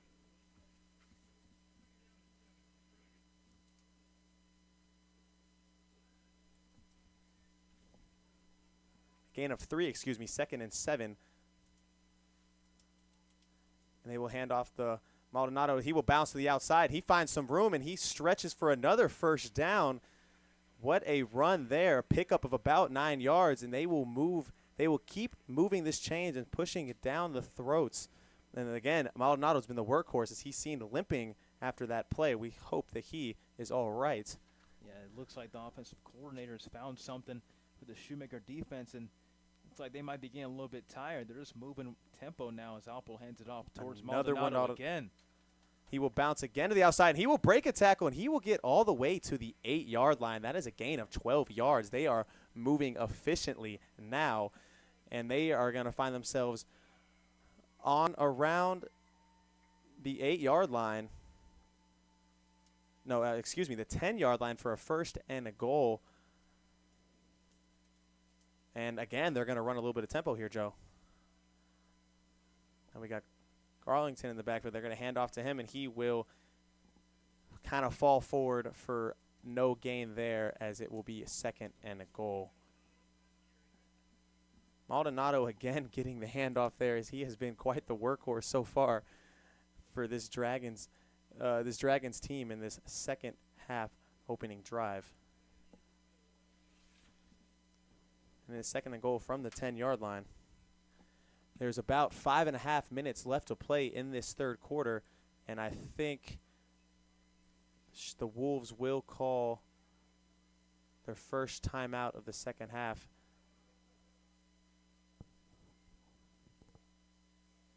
And just like that, the Dragons, I mean, they are still down a point due to that missed extra point, but they have all the momentum right now for sure, Joe. Yeah, they're in the groove right now. They definitely saw something in the beginning of this drive, and really at the end of the first half. The run game has just woken up really out of nowhere. Was not really moving that much, as Shoemaker kind of had it on lock in the first half, but these past 10 minutes of game time really have just woken up this run offense. See what they can do right here in the red zone. Handoff again to Maldonado. He will break through to about the 4th. He's still running, actually. He is falling down to about the 3-yard line. That is an 8-yard pickup for Garlington, as again, they're finding some success in this running game now.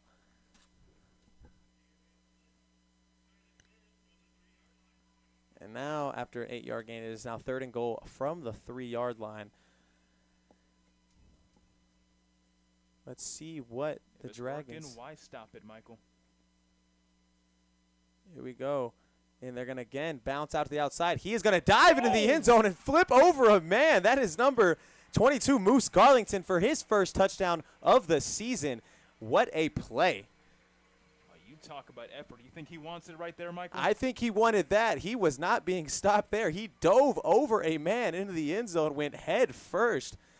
And without hesitation, the Dragons will send their offense back in the field for a quick 2-point conversion, but that was a 3-yard rushing touchdown for Garlington and his first touchdown of his senior season. You talk about hard-nosed football right there by this offense. Just playing bully ball all in this third quarter so far. And they're going to stay on the field, as you said, trying to extend this to a full one-possession game. And just like that, the Dragons have absolutely flipped the script on this ball game. And they are up a score as of right now, pending this 2-point conversion. Here we go. Apple route rolls out to the right side. Will dump off, and that is caught by number 9. That is Elijah Ellis. And his 2-point conversion catch will make this a 14-7 ball game. And just like that, after being down 7-0 going into the second half, find themselves up 14-7. What a turnaround for the Dragons. Elijah Ellis, what an impact he's had on this drive. And you talk about that two-headed dragon running back room that we've had from, we talked about earlier, and how impactful they will be in the leadership role, but also how they already have been impactful in this game. They've woken up the sleeping giant in this third quarter.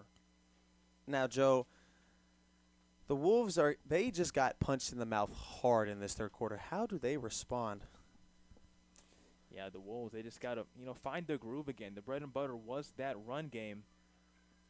Got to try to find that ball back to Clater, who was really feasting in that first half. I wouldn't say that Round Rock really found an answer for him in the first half, and it seems like they kind of strayed away from him so far in the second half.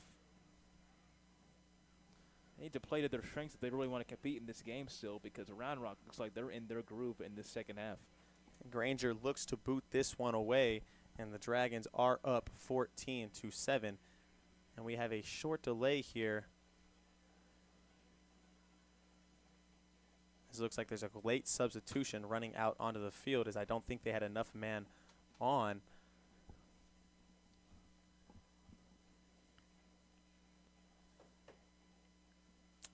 And they will line up to boot this one away. There is a 4:38 left to go in this third quarter in a 14-7 ball game led by the Round Rock Dragons as they have completely flipped this script. And they're going to boot one to the right side. That's going to be caught by number 9. He will bounce the outside, not find much room, and he will be rushed back by a rally of Dragons. That is Jamal Polite, as he really didn't find much room there. And they will start from about the 32-yard line. I really like that game plan right there by the special teams unit, trying to pin them and not really give them much room to return this kick. Trust their defense, and they've been really rolling since that opening giving up touchdown, but you want to trust your defense in a moment like this and put all the pressure on this offense, which has struggled since the Brandon Brown Jr. touchdown. And here comes Malachi Jerome as he looks to lead this offense in hopefully a quick response to this Dragons punch in this third quarter.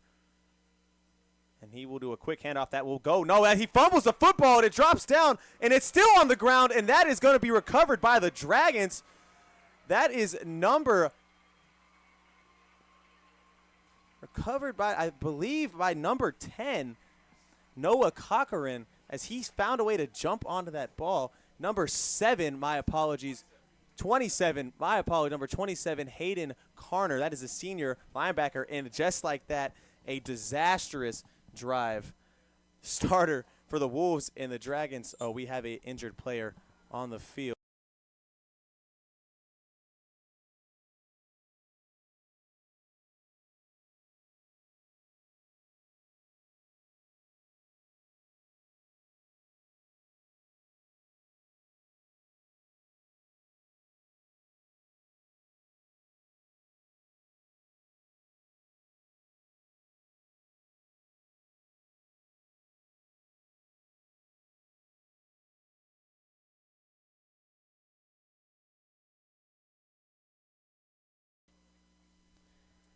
We have an injured Dragon on the field as we will return back. We will leave here as you are watching Round Rock Dragon football on the iHSFAN webcam network.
Good evening and welcome back to this tightly contested matchup between the Round Rock Dragons and the Shoemaker Wolves, as that was number 8, senior defensive lineman Justin Lee, who hobbled off the field there. That is a senior leader. We hope that he is okay and continue into this game, and there is no serious threat to injury there, but a return to what just happened was a fumble on the first play of that drive for the Wolves and a disastrous start to this third quarter, Joe.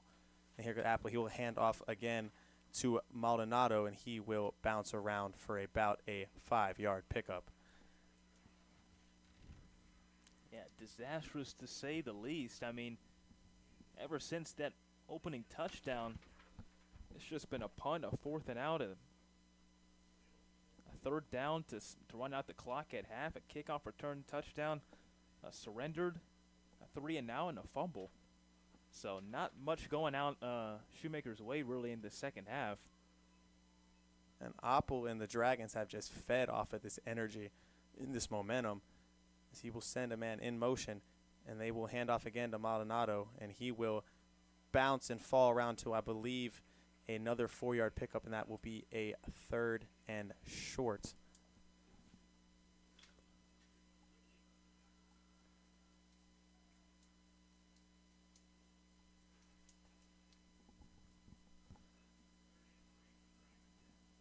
About a 4-yard pickup there for a 3rd and 3 from their own 12-yard line. And here comes Apple as he again will hand off to Maldonado. He will bounce to the outside, and he will just have that first down. Maldonado has been quite the workhorse there as he has been getting handoff after handoff after handoff, and he has been nothing but important to this offense so far in the second half, Joe. Average over 7 yards a carry. He is running hard right now. And again, a little RPO there, and is just outside the reach of number 85, Daniel Berry.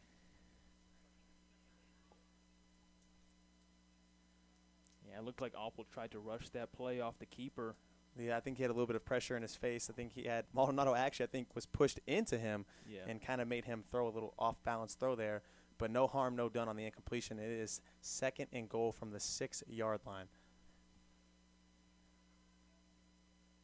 Apple sends a man in motion. He will stop, and again, he will fake the handoff, and he'll roll to his outside. He will throw on the run, and what a snag by, again, number 85, Daniel Berry, as he makes up for his out-of-reach catch the first time for a nice toe drag swag touchdown there.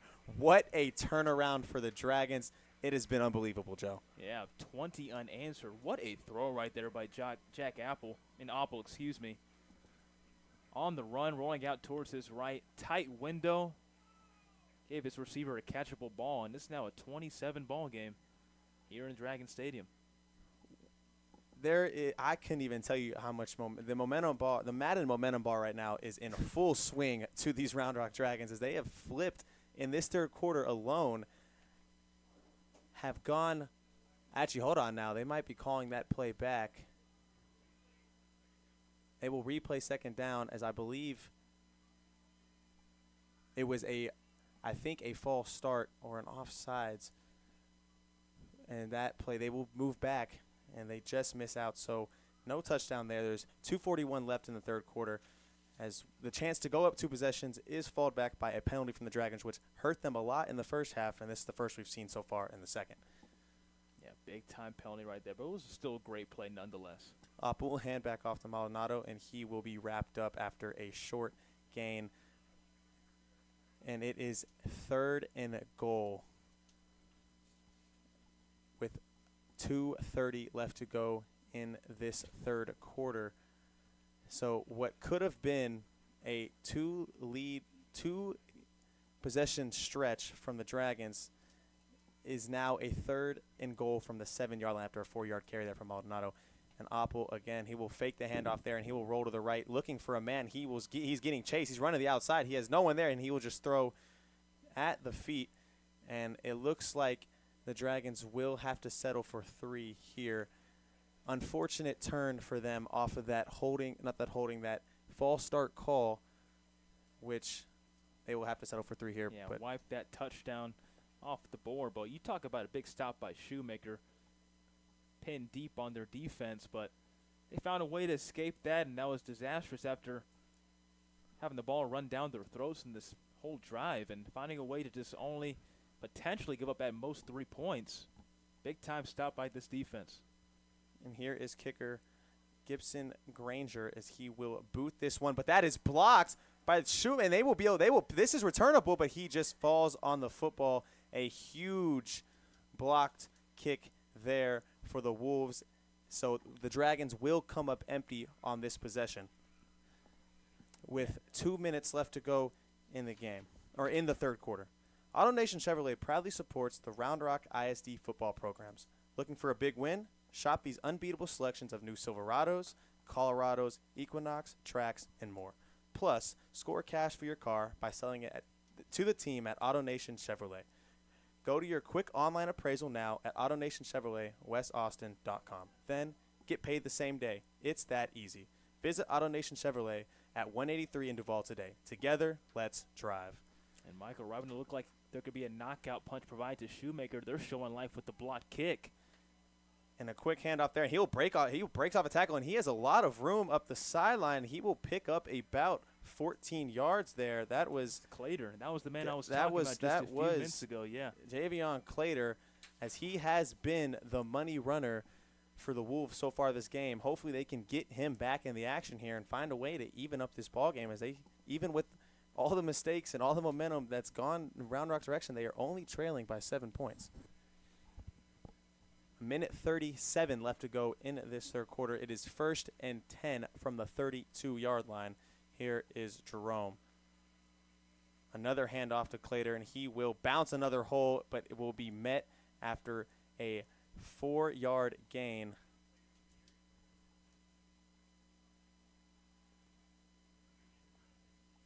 Clater approaching that magic number of 100 yards rushing. He's been borderline unstoppable from the backfield for the Wolves. The Dragons have found a way to limit his touches and his explosiveness in this third quarter, and it looks like the Wolves are just trying to get him back into the flow of things. And it is 2nd and 6 from the 36-yard line. Here's Jerome, and there will be a flag there, which might be some movement from the offensive line. And that is a false start on the Wolves, so that 2nd and 6 is now a 2nd and 11. That is what has been killing them all game, Joe. If I'm not mistaken, I believe that is their 4th false start of the game. So again, we've talked about what's killed them. You get these big gains with, your run game, and then you just move right back in the subsequent plays. You just hate to see it from a team like this that's just trying to get right back into it after they haven't really scored and had really anything going since that opening touchdown drive. And that's been killing them all game, Joe, as they've lost a lot of momentum on those false start calls. And this clock is cooked all the way down to 23 seconds. Timeout and right there is there a by Shoemaker. Timeout right there by Shoemaker as the clock has rolled down all the way to 23 seconds. So, Joe, the third quarter is about to wrap up. What a third quarter it was. Yeah, we talked about how Shoemaker might have woken up the sleeping giant in the Round Rock Dragons. Looked like they didn't have much life really in the middle of the first quarter, but they found a way to show some more life at the end of the first half. Returned an opening second half touchdown. And then, they're right back in the game. And it's really, they're called to drive right now if they want to close this ball game out with 23 seconds left in the third quarter. But as we've said before, anything can happen in Texas high school football, and this packed crowd is bound to have a nice ending to this ball game. Couldn't have said it better myself there, Joe, as the Wolves are just trying to find. They still have 12 minutes to go. They still have a whole quarter to play. They are only down 1 score. This is still anyone's ball game. Yeah, and just as quick as Round Rock found a way to get back in this game and score 14 unanswered, and anything can happen really for Shoemaker as well. And it is 2nd and 11 with 23 seconds to go in this third quarter on their own 31-yard line. The cowbells are ringing. Here is Jerome in the shotgun. Man in motion. He will drop back to pass. It is a little dump-off pass to Brown Jr. as he finds some room around the sideline, and he is forced out after about only a gain of 3 yards there to the 34-yard line. And with him falling out of bounds there, the clock will stop, and they'll have time to probably run one more play in this third quarter. Yeah, Brown Jr. really could have been stopped a little bit close to where he caught the ball, just about a yard in front of the original line of scrimmage, but just a few missed tackles, and the elusiveness of Brown Jr. caused him to catapult a little bit for a short gain. Big-time third down here with 16 minutes to go in the third. And Jerome will be by himself in a 5-wide empty backfield situation here. And he drops back to pass. He's looking down the field. He still, again, has nobody. There's multiple flags on the field, and he will be dragged down from behind by big number 80. That is Jacob Moore. However, there are multiple flags down on the field. And it looks like it's going to be a hold on Shoemaker that Coach Moore will likely decline. And with that being said, it will be a 4th and long for the Wolves, as the clock should continue to roll here, and that would take us into the 4th quarter. 4th and 7. Yeah, big 4th down. Offense still in the field. The clock will ring once And the ref runs it right there, and that should take us to the end of the 3rd quarter. And they will actually run this 4th down. He decided to run the play. Oh, no. He will bounce out. He's still up on his feet. He rolls out to the left. He's still looking, pointing for people. He is running for his life in the backfield. Looks like might be a bad block there, and it falls incomplete anyway, as we have a hurt Dragon on the field. Zahid Lions looks like it's the hurt Dragon on the field near the 20-yard line. But that will be the end of the 4th quarter, and the end of the 3rd quarter, my apologies, and we will take it. We will be right back at iHSFAN Webcast Network.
Welcome back to the iHSFAN Webcast Network. Joseph Duffy joined alongside Michael Alvarez in a game where the sleeping giant Dragons have woken up completely and scored 14 unanswered to lead so far 14-7 in Dragon Stadium.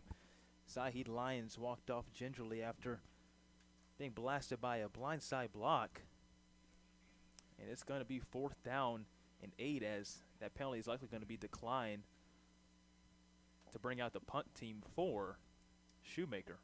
Very surprising play at the end of that 3rd quarter to try to go for that 4th down deep in their own territory, Michael. Yeah, I mean, after a questionable call beforehand where they lost play, they lost yardage, you would thought they would just, after a holding call, my apologies, you thought they would just take that to the quarter, but right as the clock was running down, they snapped that ball on a quick, I guess they were trying to catch the Dragons sleeping there, but they did not catch anyone. That led to Jerome running for his life in the backfield for about 10 seconds. Yeah, I was vastly surprised by that, because really, if that play had gone awry, it'd be Round Rock's ball immediately, and they'd be in scoring position, and they've been rolling really this whole second half. As we said, 14 unanswered as we're starting the 4th quarter here at Dragon Stadium. Here comes the defensive special teams unit. Yeah, and there it is. So 1st downs for this Round Rock offense, and they are in scoring position already. They've been cooking really in this entire second half. Opple back to return. He hands that one off towards the left. And there's Garlington putting his head down for about a 5-yard gain to make it 2nd down and 5. Yeah, this, and I think we have another hurt Dragon on the field. That is number 54. That is Matthew Dreyer, the senior own lineman. We hope that he is okay. I think he just caught a stinger there as he was holding his right thigh.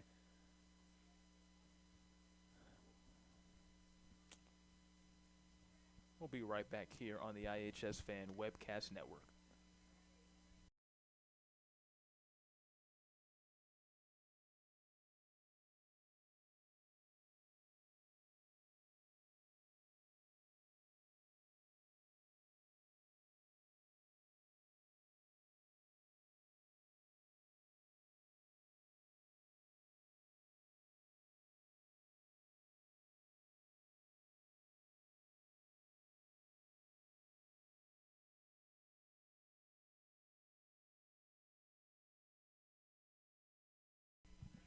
Looks like it might have been cramps for Moose Garlington as he walked off gingerly after his 5-yard gain. 2nd down and 5 at the 30-yard line of Shoemaker with 11:36 left in the 4th quarter. Apple handed off to Joaquin Maldonado, finds a lane and moves towards inside the red zone, settles about the 13-yard line. 17-yard gain for Maldonado. And here comes Hurry Up. They run some tempo here. He's going to get another handoff. Maldonado making a move near the goal line. Is that a touchdown? Marked just short. As Garlington was checked right back in after we thought that he could have been a little bit cramped up. And now a defender for Shoemaker is banged up. That's number 24, Trayvon Woodley. As they will hold this ball for a injured player timeout with 11:08 left to go in this ball game. 11:08 left in this ball game, 14-7. Could it potentially be a 2-possession game for this Dragons offense? Luckily, that is Trevante Woodley. He pops up quickly and just jogs himself off the field, so we're glad to see that he is okay. You have to think they're going to go back to the bread and butter that has been working for them all second half. Back to that two-headed dragon. And Moose Garlington right now in the backfield. That bread and butter has been named Joaquin Maldonado in this second half. 1st and goal. Ball fumbled by Apple. Secured in the backfield by Garlington. They're going to lose about, I think, 6 yards.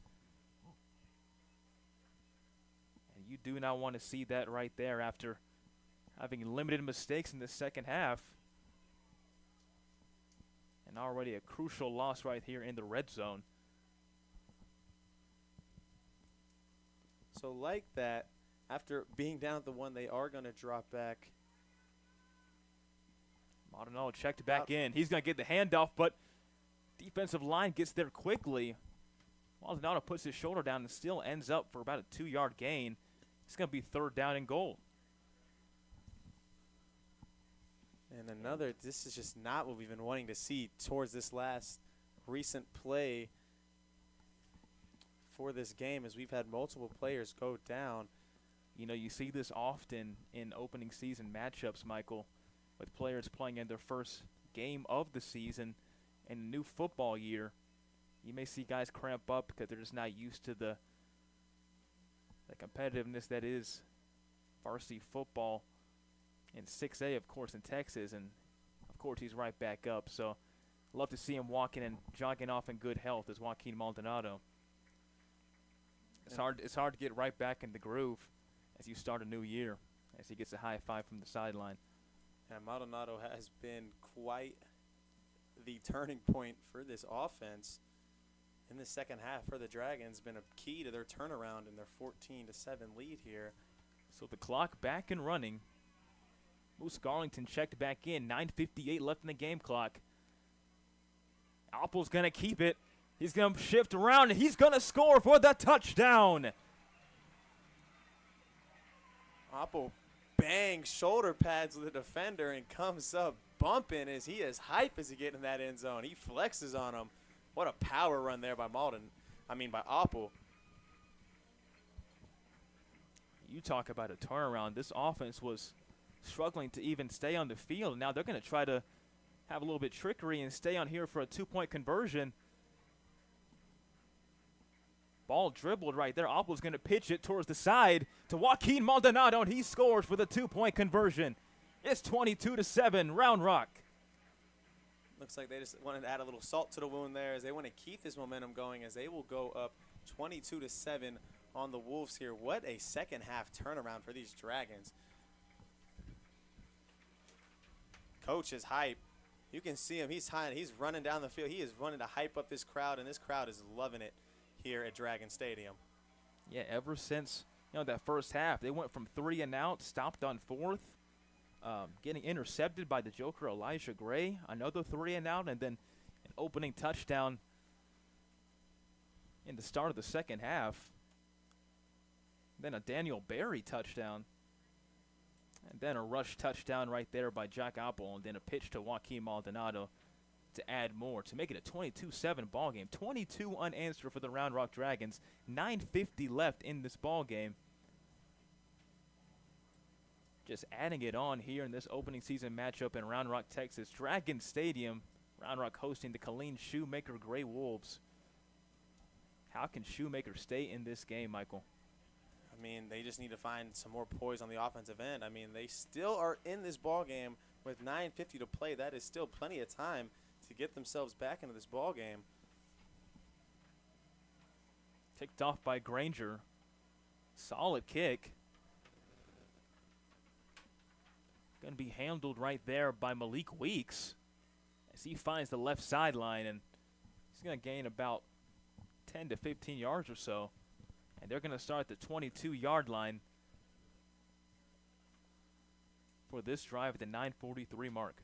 And it's great to see Justin Lee jog back out onto the field after what looked like an injury earlier in that third quarter. Yeah, the and first team all-district Justin Lee right now. Yeah, he was walking gingerly as he was a little bit banged up right there on that last drive. But now he's trying to hype up this crowd and potentially seal this matchup. And what would be a crucial non-district win to start the year for Coach Morin. A big-time turnaround from what happened last year, starting 0-3 in non-district in 2023. Malachi Jerome still at quarterback for Shoemaker. In motion is Brandon Brown Jr. Tackle for a loss. It's Clater. I believe that's the first time he's been tackled for a loss today. And who else but Justin Lee? Of course. You talk about making your presence known in the second half.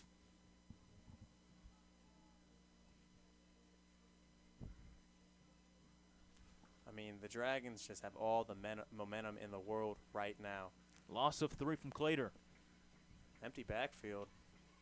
Second down and 13. Jerome pressured. Kicks away from a tackle. Finding space, sliding. That might be a little bit of a late hit, but no call. So there was about instant pressure in the backfield there from Lee, and Jerome just kind of breaks up off the middle, breaks a tackle, and he scoots forward for a nice gain there. Gain of 7 from Jerome. Escaping pressure, running up the middle, breaking contain, and it's third and about 1 yard to go. Crowd getting rowdy for third and short. Jerome handing it off to Brandon Brown Jr. Keeping it, actually. Gets the first down in open space near the 50-yard mark.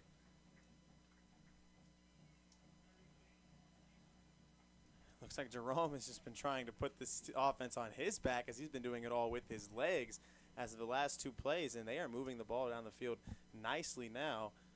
Big-time pickup for Shoemaker. They needed that desperately. Can they stay in this ball game with about 8 minutes to go? 22-7 ball game. Round Rock trying to seal this game here at Dragon Stadium.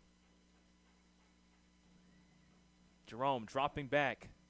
Gonna fire deep. That one caught in the very far part of the field. Was it secured? And it was not, as it could not be secured in the very front, very far part of the field. Incomplete to make it second down and 10. Just a missed connection there from Jerome and Tyreek Wade.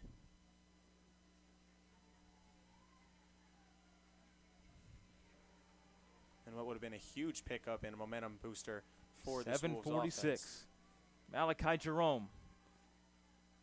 Pressured once again, taken down. Gained about 1 yard in the process, but more pressure still from this defensive line of the Round Rock Dragons. Jerome is getting harassed in the backfield. He just cannot find a man downfield. As Jerome has been having to do a lot of maneuvering and a lot of improv in that backfield to try and just keep these plays alive, as the Dragons' defensive line has just been getting good pressure and have been winning the battle in the trenches so far in this second half. 7 minutes and 11 seconds remaining. Approaching the 7-minute mark, 3rd down and 9. This crowd getting rowdy. Empty formation. Malachi Jerome, pressure on the backside. He's going to be almost taken down, and he will be taken down. Big-time sack once again by this Dragons defense, and it's 4th down. And who was it, Joe? Who was it? I think it might have been Justin Lee. It was none other than all-district first-team senior Justin Lee. Great players find a way, Michael. And we're seeing that time and time again in this second half. But again, though, insta pressure on Jerome, and it was just right in his face. He had to break off that first one, get away from the second one, but couldn't escape Justin Lee, as there was just not much he could have done there. 4th down and 15. Jerome backing up, pressured again. He pumps. Almost tackled, but he's going to dump it off to Brandon Brown Jr. Can he stay on his feet? He does. And that's going to be enough for another 1st down. Excuse me, that's Jamal Polite. Big-time conversion there, because without that one right there, the Dragons get the ball back at about midfield and all the momentum in the world with this clock running down. But Shoemaker stays alive in this one, and this drive has got anything more than interesting. Oh, that was a clutch conversion by Colleen Shoemaker. They needed that one desperately. 1st down and 10 now at the 34-yard line. Jerome trying to go deep. He's got a man open on the seam. Is it caught? Oh, it's dropped. Big time drop by down in the seams. He could not secure it. Clock stops at 5:36.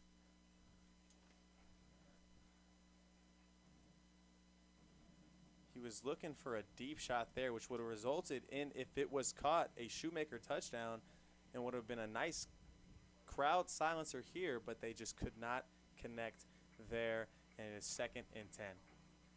He just couldn't get it.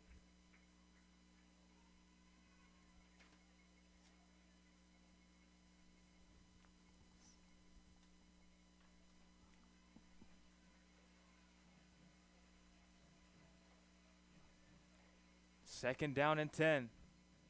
Firing towards the flats. Tyreek Wade. Complete towards the sidelines. Clock stopped at 5 minutes and 30 seconds. This is now 3rd down and 2.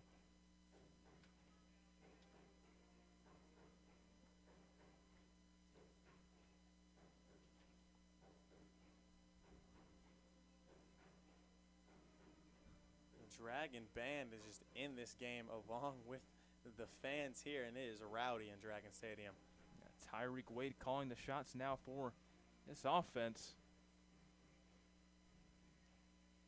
Wade surveying, firing down the seam. He has a man. Is it caught? It is, but just shy of the end zone. It's Lamont Reed. Which I think is his first hookup of the game here. I believe so.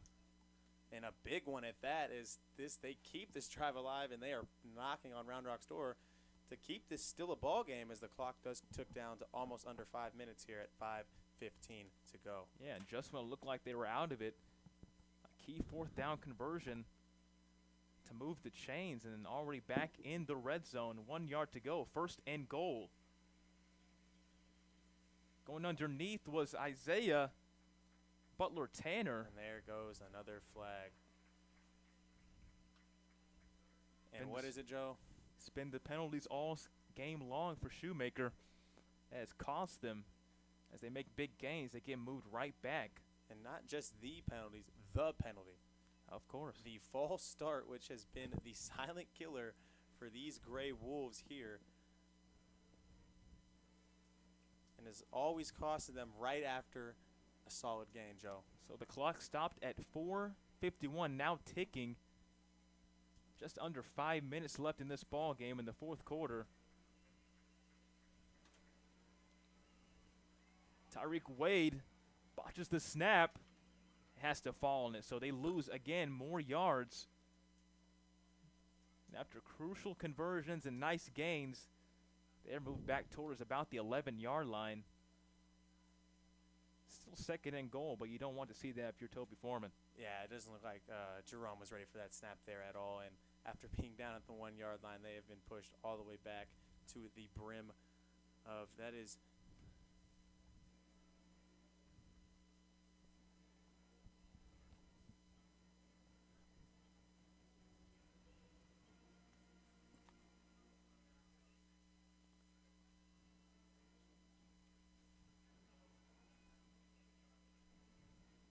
Another 5-yard penalty for Shoemaker, and it's still going to be first and goal.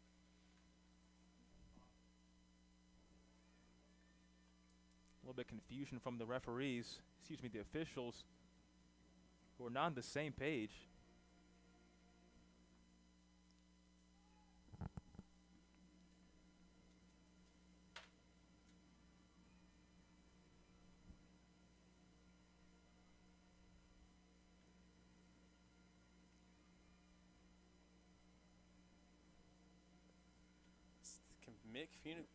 Confusion that I don't know anyone understands right now. Is there's just a lot of talking in between players and coaches, and then ref on ref.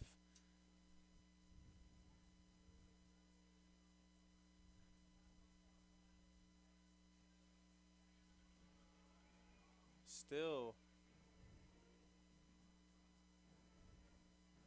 ref waving to stop the clock. And it's going to be a timeout for the Round Rock Dragons. Clock stopped at 4:34. So after two back-to-back penalties. After being down at the 1-yard line in a penalty and then a bad snap communication, they have dropped back 10 yards, and it is now a first and goal from the 11. Folks, AutoNation Chevrolet proudly supports the Round Rock ISD football programs. Looking for a big win? Shop their unbeatable selection of new Silverados, Colorados, Equinoxes, Trax, and more. Plus, score cash for your car by selling it to the team at AutoNation Chevrolet. Get your quick online appraisal now at AutoNation Chevrolet, WestAustin.com. Then, get paid the same day. It's that easy. Visit AutoNation Chevrolet at 183 in Duval today. Together, let's drive. Folks, we do invite you to subscribe and like the stream here on iHSFAN Webcast Network live on YouTube, and also invite you to like and follow on the Twitter account, the X account, iHSFAN the handle. So first down and goal for Shoemaker at the 12-yard line of Round Rock. 4:34 remaining in the ball game. I mean, it's first and goal from the 11 after being down at the 1, but they still have 4 chances here, I'd assume, to get into this end zone. The defense of Round Rock, and they have one more stop in them to seal this game for good. Tyreek Wade. Wade looking towards the back of the end zone. Can he get a man? He can't, but a flag is going to be pulled in the end zone. That's likely going to be pass interference. It was good coverage there from the Dragons. Just didn't get his head turned around there, so the flag had to have been tossed out there, and I believe that would be a pass interference against the Dragons here. And it will be. So not many defensive penalties for this Round Rock Dragons defense since that first quarter. They played overall a very clean game, but that one's going to be called on them on that pass play in the back of the end zone. The ball is going to be moved to the 2-yard line. And, well, it's right kind of where they started, Joe. So after a couple of plays of whatever was going on here, the Wolves Wolves are back down to that 2-yard line and in.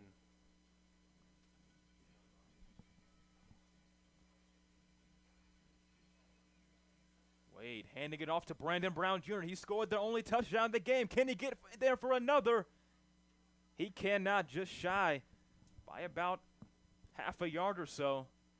Second down and goal.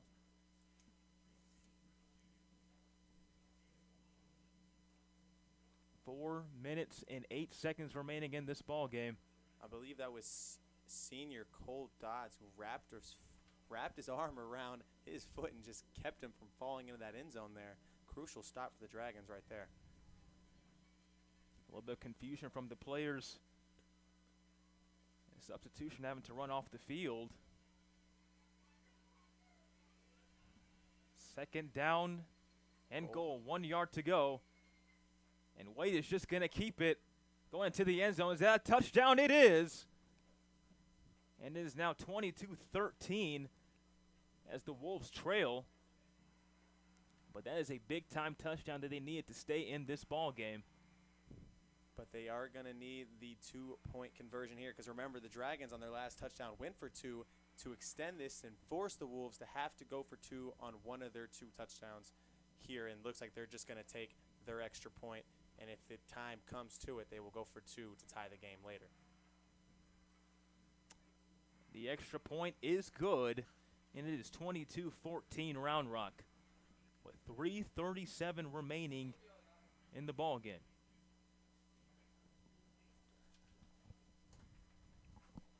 So, Michael, I mean, we're back to having a nail-biter in Texas high school football with this 22-14 ball game. Do you think that they have to do this onside right now, or do you think they're just going to kick it away possibly? I mean, they still have 3:30 to go. They did have to burn a timeout here on some miscommunication on this last drive they just had. So if I am Shoemaker, I think I boot this one away and try and get your defensive stop so you're not forcing to be backed against your own goal line.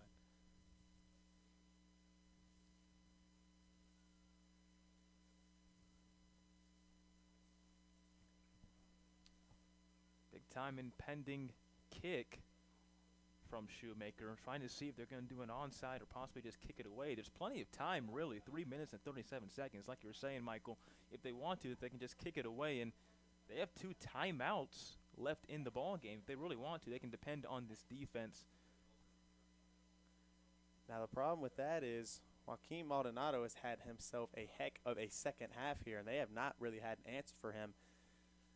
They're going to need an answer on this drive here, Joe. Yeah, this run game woke up out of nowhere in the second half. Not much going in the first half, but the two-headed monster and Maldonado and Garlington has been the source of this resurgence with this Dragons offense in the second half.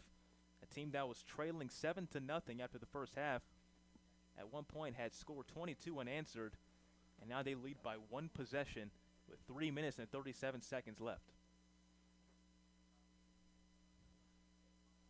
What is this Shoemaker defense made of here, Joe? We're about to find out. This ball is going to be squibbed and picked up in the back. And the tackle will be made as they're going to start at about, looks like the 31-yard line. So not an onside, not a complete kick away, but a squib right there to try and see if they can catch them napping and possibly stress them as they're running towards them and make you possibly fumble a ball right there. Dangerous squib kick there because if I'm not mistaken, last time they squibbed that ball, it resulted in a Dragon 6. So luckily they were able to the special teams there was able to control the Dragon kickoff and did not give up yardage that could have hurt dearly. Looks like Shoemaker was offsides in the kickoff, so 5 yards will be added on to where the ball ended up. And now this drive is going to start at the 35-yard line. 3 minutes and 30 seconds to go. Jack Oppel and this dynamic Round Rock offense back on the field to see if they can close this game out. Hand it off. No gain right there from the Dragons. Yeah, it looks like the Wolves sent pressure there as they obviously predicted a run was coming from the Dragons because they want to work this clock down as much as they can. No gain right there by Garlington. Still has about 24 yards or so. A rush yard offense. 3 minutes, and the clock is ticking as we speak. Left in this ball game. You have to think that the Dragons are going to be wise with this drive right here and not try to force the ball downfield too much. 2nd down and 10. Handoff now to Garlington once again, running towards his own team's sideline, pushed out of bounds. He gains about 4 yards, ends up at the 40-yard line to make it 3rd down and 6. So, Michael, do you think this is possibly a play to seal the game possibly, or do you want to think they're going to keep the clock running for another run play? Well, Joe, that was unfortunate for the Dragons there as he was shoved out of bounds, which gives basically the Wolves a free timeout there to stop the clock. But, yes, this could be, if a conversion is here, I don't think it's game just yet as they still have 2 of their timeouts, but it would hurt. A stop here is much needed. 3rd down and 7. Oppel going to keep it. Dump it off in the flats. That's Elijah Ellis. He scored a touchdown earlier. Did he get it? Was it short or not? I think he's about a yard short there, and again was shoved out of bounds. Just short. 4th down and 1. And now it's decision time for this offense. Do you try to make them jump off sides? Do you try to run the ball? Or just going to let the clock wind down? I know that he got shoved out of bounds there, Joe. So, again, it was like a timeout for the Wolves was right there, and they're going to be going for this football. 4th down and 1. They got them to jump off sides again. Oppel moving towards this right. He can just throw that one in the dirt because he's going to get the 5 yards anyways. Yeah, that one hurts there, Joe. As that was big, number 55 for as Jamon Sanders, the D lineman that knew it right when he did it. That's about the 3rd time that Oppel has gotten this defensive line to jump. And you talk about poise again. Coach Moore was talking about this on our interview a few days ago that he's got a lot of poise and he's very cool, calm, and collected for a guy who hasn't played quarterback that much, even though he had a few snaps of experience last year. But already getting these D linemen to jump, which is an experienced D line, so many times today. So 2 minutes and 29 seconds left in this ball game. Another handoff to Moose Garlington. He finds some space on the right side. And that's going to be a gain of 4 yards as the clock will continue to tick. Yeah. The game, it's still not over, though, Joe. They have 2 timeouts. Still not calling a timeout yet. Still yet to use. I think after the play, they're gonna want to get a stop here. Is this one with the clock's gonna click down to about 1 minute and 40 seconds. 2nd down and 6. Dragons offense taking their time, not trying to rush, and seal this opening week victory in 2024. Yeager in motion. Hand off to Garlington. He secures the ball, holds onto it tight. No gain at all. It's now going to be 3rd down and the same yardage to go. And that will be the first timeout call from the Wolves. That will leave them with 1 remaining, but it is 3rd down. So, again, Joe, this game is not over. They have 1 timeout to stop this clock if the Dragons do not convert here. And then, again, it will be decision time for the Dragons.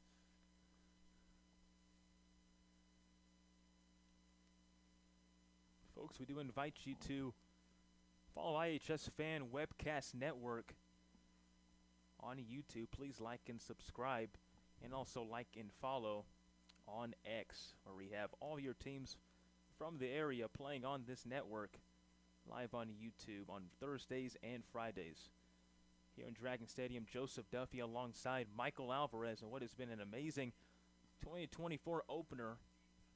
Colleen Shoemaker traveling on the road to face the Round Rock Dragons in Dragon Stadium. Great turnout tonight from the Dragon faithful, decking it out in their maroon and trying to see their hometown Round Rock Dragons seal this game off. 3rd and 6, minute and 39 remaining.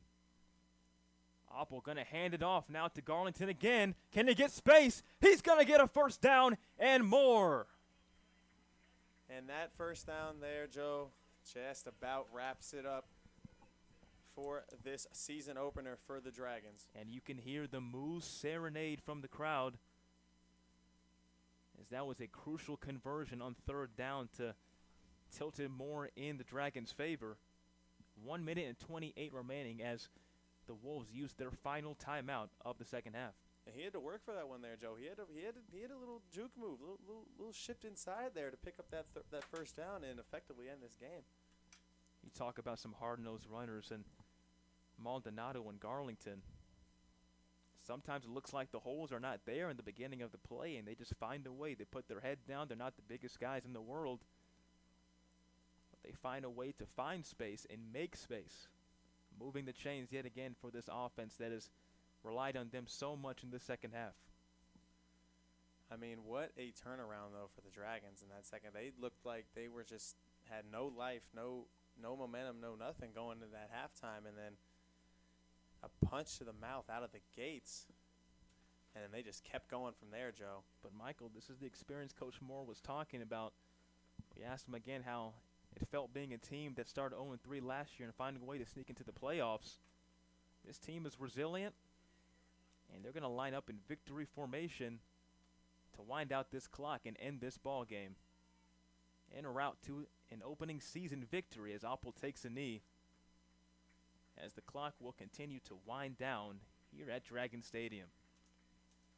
Apple may have to take one or two more of those to effectively end the game, but they are lined up in the best formation in football, Joe, and that is victory formation.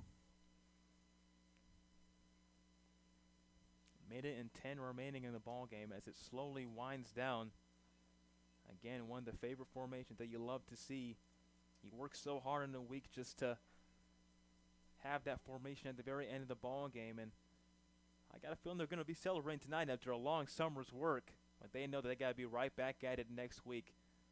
Big competition in Temple. Take another knee. And they'll have to take just one more of those, Joe. But that is all she wrote. What a turnaround in the second half for the Round Rock Dragons. They just found a way to click on all ends. Special teams, defense, offense, you name it, they found a way to get it done. And there it is. That will be the ball game. The Dragons will secure the victory 22-14 over the Killeen Shoemaker Wolves after being down 7-0 in the first half. Score 14 unanswered and find a way to take this victory against a non-district opponent. Again, no non-district wins as they started at 0-3 last year in 2023. And this is the turnaround you want to see for Coach Cody Moore. Oh, you said it there, Joe. They started off 0-3. They couldn't find any success in the early season. And just like that, they flip it around. And hopefully this season they flip the script. Yeah, and so they're heading to Temple next week. Another 7:30 contest. What a game right here, and what an environment that we got to witness in this non-district matchup. Great turnout, as we just mentioned a few minutes ago, Michael. What are your thoughts really on how this defense found a way to secure this victory as well? I mean, after that opening drive where they had those three big penalties on the holdings and pass interferences that kind of just led Shoemaker down the field, they tightened things up from there. They were able to control any pass down the field. They found a way in the second half to control that Shoemaker run game, which gave them all the momentum in the first half. And it's that secondary all game, Joe, was just incredible as they did not give up anything deep. And they just found a way. I mean, the defense wins championships, and Round Rock's defense give themselves a pat on the back as they did an amazing job tonight, Joe. We're going to take a break momentarily on the iHSFAN Webcast Network. We'll be right back in just a few moments.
Auto Nation Chevrolet proudly supports the Round Rock ISD football programs. Looking for a big win? Shop their unbeatable selection of new Silverados, Colorados, Equinoxes, Trax, and more. Plus, score cash for your car by selling it to the team at Auto Nation Chevrolet. Get your quick online appraisal now at AutoNationChevroletWestAustin.com. Then, get paid the same day. It's that easy. Visit Auto Nation Chevrolet at 183 in Duval today. Together, let's drive. Welcome back to the iHSFAN Webcast Network. Joseph Duffy joined alongside Michael Alvarez. We do invite you to please to like and subscribe on the iHSFAN YouTube page, where we post content and post the full streams of your favorite Austin and Round Rock teams. Also, please do follow and like on the iHSFAN X page, where we also post the same. That is the ball game here at Dragon Stadium. Opening season win for the Round Rock Dragons against the Shoemaker Wolves. Michael, what a night, really. You just love to see this from, the first game of the season for sure. Oh, boy, did I miss football season, Joe. Especially for moments like that third quarter. That was incredible. It really made me remember why I love this game so much. So many exciting moments. So many great calls by yourself and I. And I'm just excited to keep this season rolling with you, my friend. Yeah, for sure. It just seemed like right at the second half, that's where the turning point was. I don't know what the halftime speech was for Coach Cody Moore, but I can tell you what, it inspired his young men on the field, because from that point on, in the top of the second half, it was pretty much all Round Rock Dragons. So, Michael will join you soon. Again, on the iHSFAN Webcast Network, we'll all join you soon. The Round Rock faithful here tuning in, and we do thank you for joining us here tonight at Dragon Stadium. Round Rock securing the victory 22-14 against Shoemaker. What a game by this running core. Moose Garlington, Joaquin Montanado, and then Jack Oppel running it in himself in the very end of this ball game. For Joseph Duffy, Michael Alvarez on the iHSFAN Webcast Network, we do thank you for joining us, and have a good night.